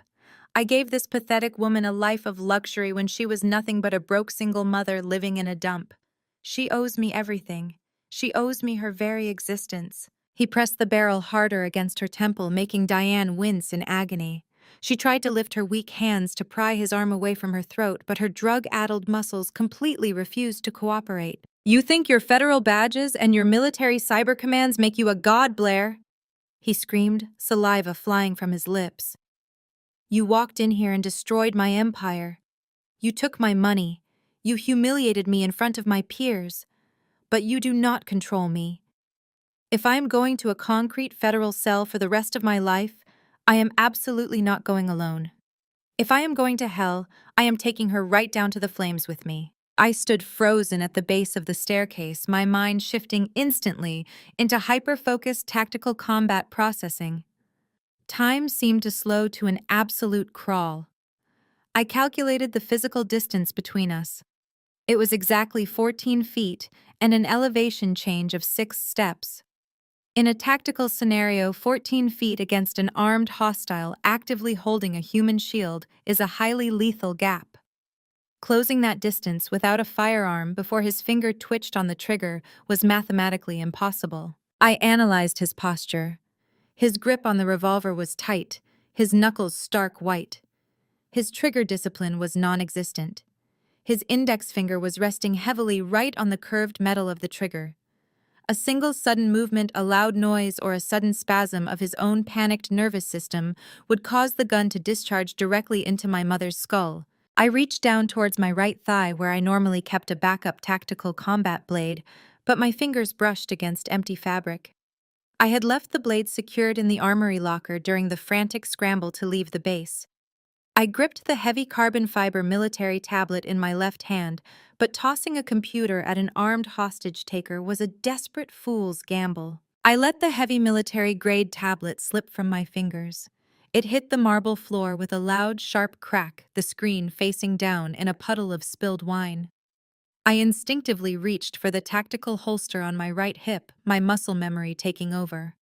My fingers grasped nothing but empty air and tough nylon fabric. My custom Glock 19 was not there. It was still sitting on the carpet near the top of the stairs, exactly where I had surrendered it to the corrupt deputies earlier that evening, when I was playing the role of the compliant victim. I was completely unarmed. The most highly trained Special Forces intelligence commander in the room had absolutely no weapon to draw.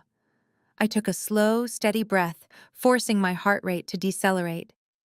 Panic kills faster than bullets, and I could not afford to let Vaughn see a single ounce of fear in my eyes. I raised my empty hands slowly into the cold air, keeping my palms open and entirely visible. I tilted my chin up, locking my gaze onto the deranged billionaire. I stared straight down the dark, hollow barrel of Vaughn Kingsley's revolver. I stood perfectly still at the base of the staircase, keeping my empty hands raised in the freezing air of the ruined foyer. I held his frantic gaze, refusing to blink. The silence in the mansion was absolute, broken only by my mother's ragged breathing and the distant howl of the blizzard ripping through the shattered front doors. I am a highly trained intelligence officer. When you are stripped of your tactical gear and your sidearm, your mind becomes the primary weapon. I bypassed his physical threat and aimed directly at his psychological vulnerabilities. In advanced hostage negotiations, you must identify the captor's core motivation to manipulate their next physical movement. Vaughn Kingsley was a malignant narcissist. His entire identity rested on absolute power, total control, and the unshakable perception of invincibility. He did not care about the money as much as he cared about the elevated status and fear the money provided him. I needed to weaponize that vanity. I needed to make him realize that pulling the trigger would not restore his dominance, but rather cement his ultimate humiliation. "You look absolutely pathetic, Vaughn," I said, my voice carrying a steady rhythmic cadence deliberately designed to penetrate his panicked state. A billionaire real estate tycoon hiding behind a heavily sedated woman because he is too terrified to face the consequences of his own sloppy mistakes. He pressed the barrel harder against Diane's head, causing her to whimper in a drug-induced haze. "Shut your mouth," he spat, spraying saliva over the polished wooden banister. "I am in control here. I make the decisions. I decide who lives and who dies tonight." "You control absolutely nothing," I countered smoothly, taking a deliberate, microscopic half-step forward to draw his focus entirely onto me. "Look around you, Vaughn. Look at the burning ruins of your pathetic life. Your investors fled the moment they realized you were a fraud. Your polished son-in-law betrayed you to save his own skin and is currently weeping on the floor. Your golden daughter is crawling in spilled wine like a ruined child. Your offshore accounts are currently being seized by the Department of the Treasury. You have zero leverage. You have zero allies." He gritted his teeth, his hand shaking violently against my mother's hair. "I will kill her. I swear to God. I will blow her brains out right in front of you and make you watch." "And then what?" I asked, tilting my head slightly, adopting an expression of clinical boredom. "Pulling that trigger does not make you powerful, Vaughn. It just makes you a federal inmate with a capital murder charge. Do you have any idea what happens to soft, pampered, white-collar criminals in a federal supermax facility?" I lowered the pitch of my voice, ensuring every single word hit his fragile ego like a physical strike. I painted a vivid, horrifying picture of his immediate future to shatter any remaining illusion of grandeur he possessed. "There are no private golf courses in federal prison, Vaughn. There are no expensive tailored suits or imported wines or sycophantic local politicians waiting to kiss your ring. You are going to be locked in an 8x10 concrete box for 23 hours a day. You are a weak old man who has never fought a real physical battle in his entire life. You simply pay private security contractors to be tough for you. The inmates in those maximum security facilities will smell your rich entitlement the second you step off the transport bus. You will be stripped, searched, degraded, and treated like absolute garbage. A wealthy, soft real estate mogul like you will not survive a single week in general population. You will be nothing but a target." The sweat beaded heavily on his forehead, tracking down his flushed face and soaking into his expensive silk collar. The heavy silver revolver trembled erratically in his grip. He was breathing heavily, the reality of his impending doom suffocating him. His mind was fracturing under the immense weight of the psychological pressure I was applying. I leaned into the verbal assault, pushing him aggressively toward the absolute breaking point. And the absolute best part of all of this, I said, allowing a cold, mocking smile to touch my lips, is knowing exactly who put you in that concrete cell. I took another calculated fraction of a step forward, locking my eyes onto his bloodshot, panicked gaze, ensuring I was the only thing he could see. For 10 years, you called me a freeloader. You called me an invisible loser who pushed paper for a boring government bureaucracy.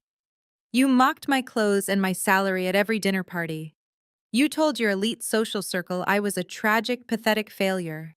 You paraded around this ridiculous mansion acting like you were a god among men. But the failure completely destroyed your entire global empire in less than 20 minutes. I did not even need my tactical team to break you. I walked into your heavily fortified mansion and erased your life's work while you stood there watching helplessly. Vaughn let out a ragged, desperate gasp. His chest heaved erratically as his lungs demanded more oxygen. The brilliant, untouchable Vaughn Kingsley was absolutely dismantled by the quiet stepdaughter he treated like garbage. I continued driving the final verbal nail into his coffin. You were beaten by a girl, Vaughn. You were outsmarted, outmaneuvered, and utterly crushed by a woman you deemed unworthy to breathe your air. The entire financial world is going to read the federal indictment tomorrow morning. They are going to laugh at you. You will go down in history as the arrogant billionaire who lost everything to the administrative secretary he bullied.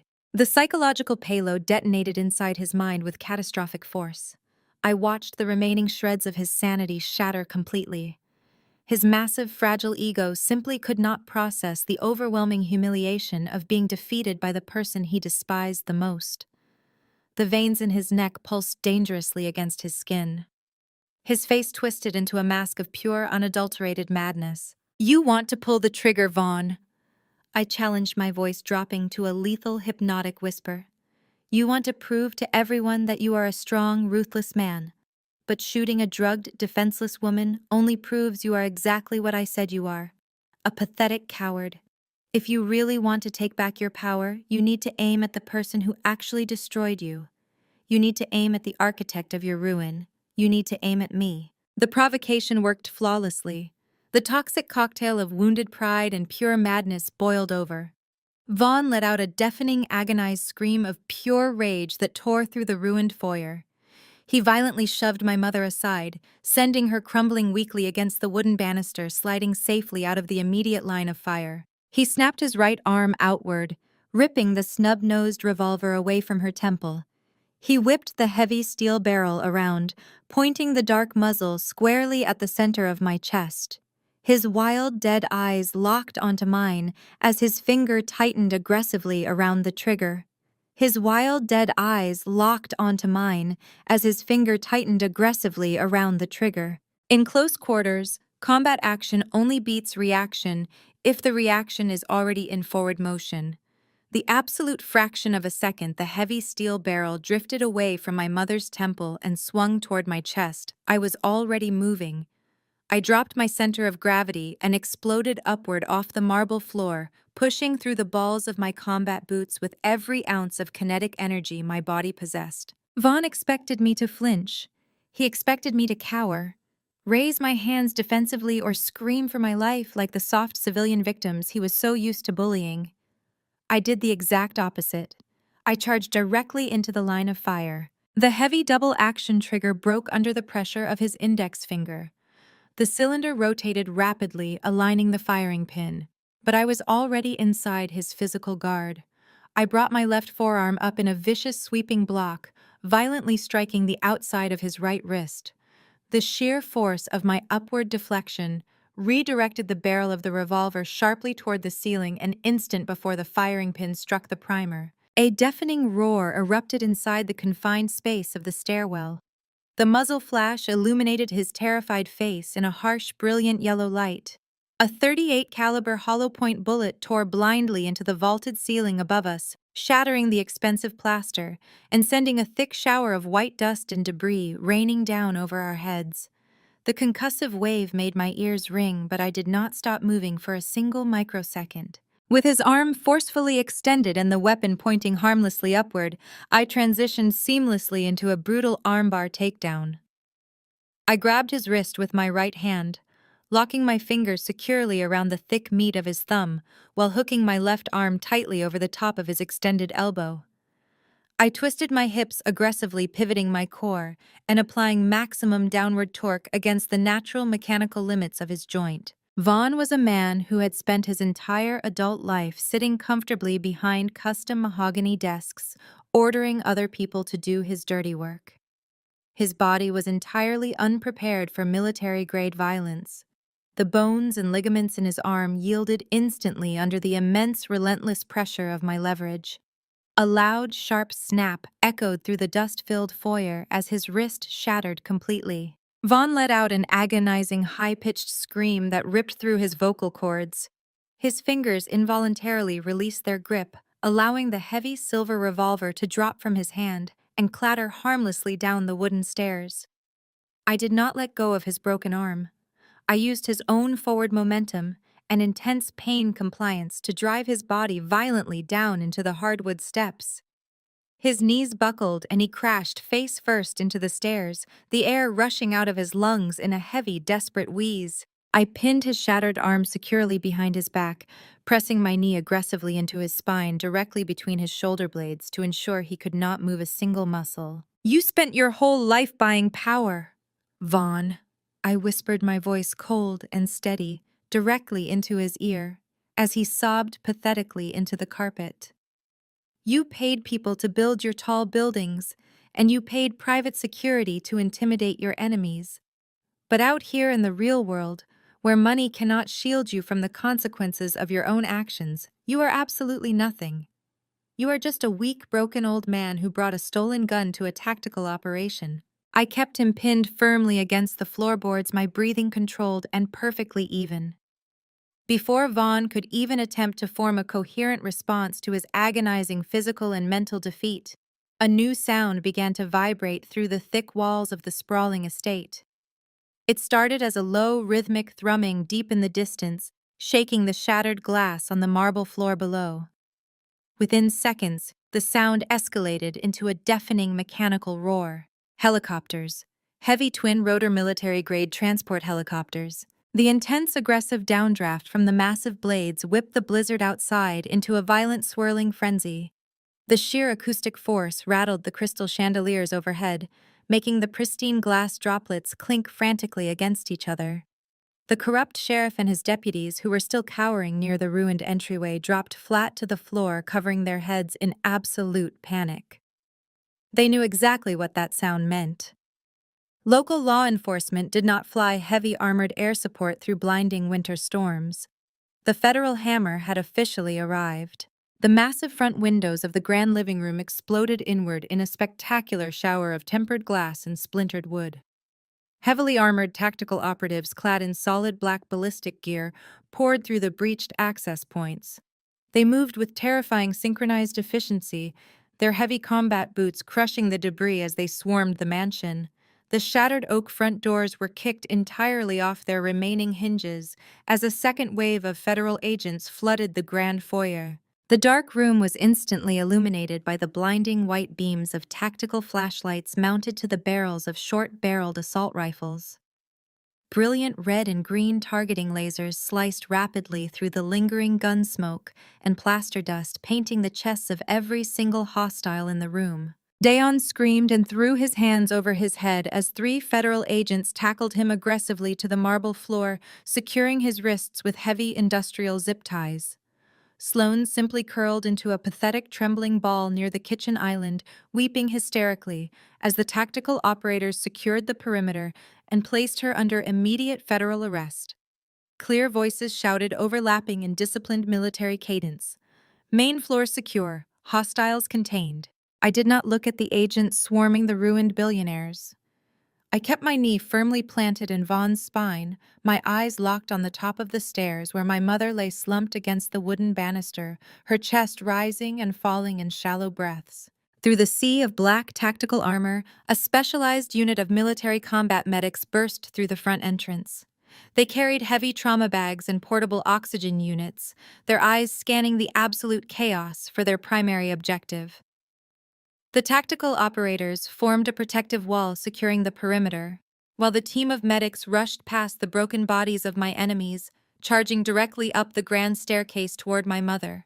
The lead combat medic reached my mother, checking her vitals and immediately administering the precise reversal agents required to neutralize the heavy sedatives. Two heavily armored federal agents hauled Vaughn up from the floor, dragging his broken body down the wooden stairs. He did not look at me. The arrogant billionaire was completely hollowed out, reduced to a trembling prisoner whose entire empire had been dismantled in a matter of minutes. I watched the tactical teams clear the rest of the expansive estate before allowing the medical personnel to safely load my mother onto a transport stretcher.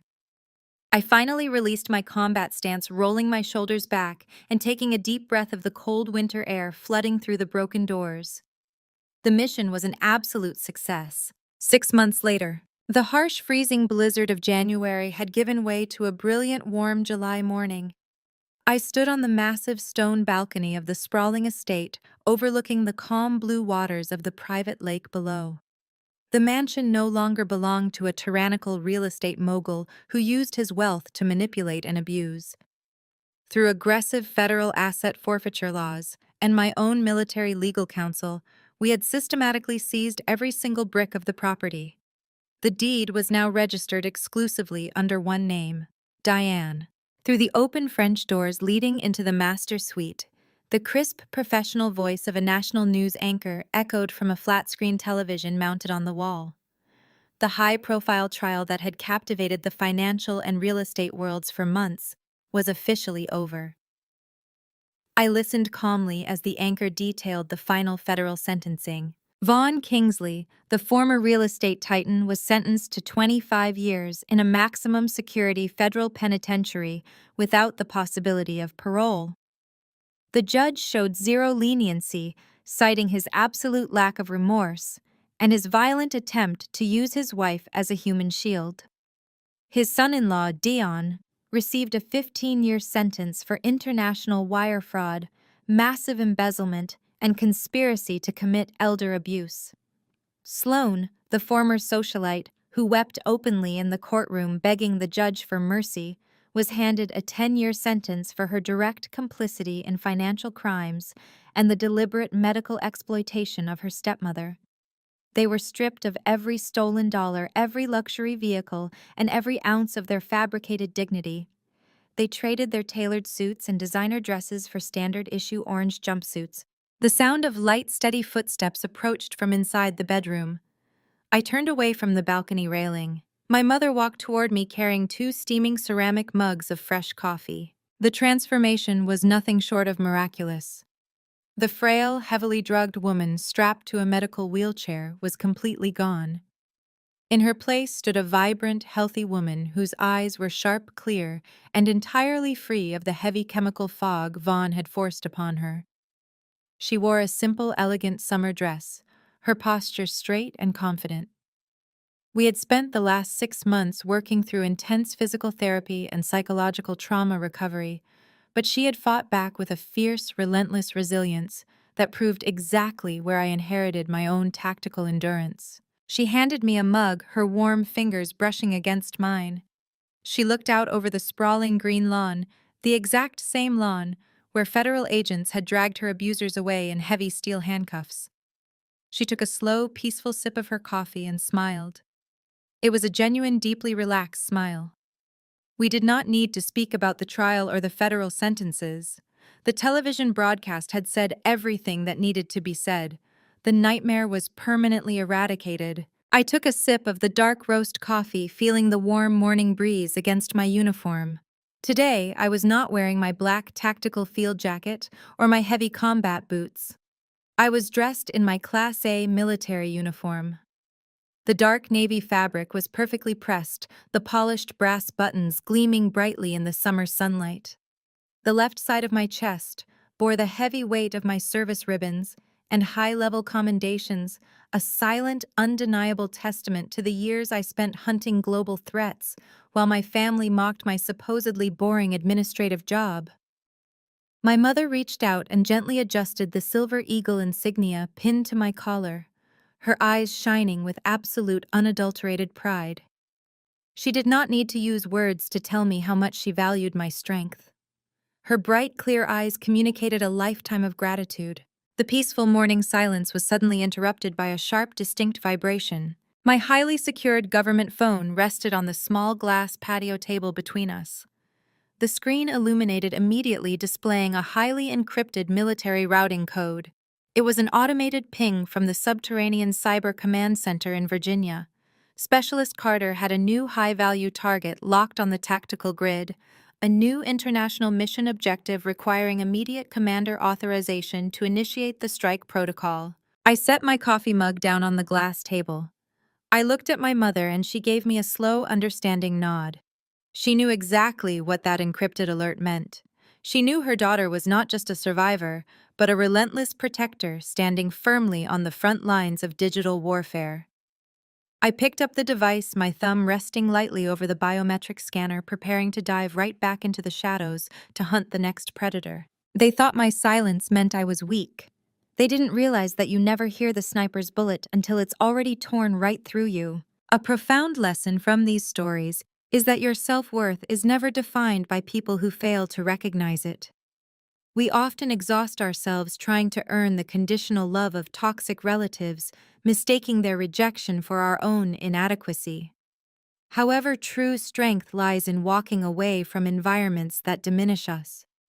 By redirecting that energy into building our own lives, passions, and chosen families, we transform betrayal into profound personal triumph.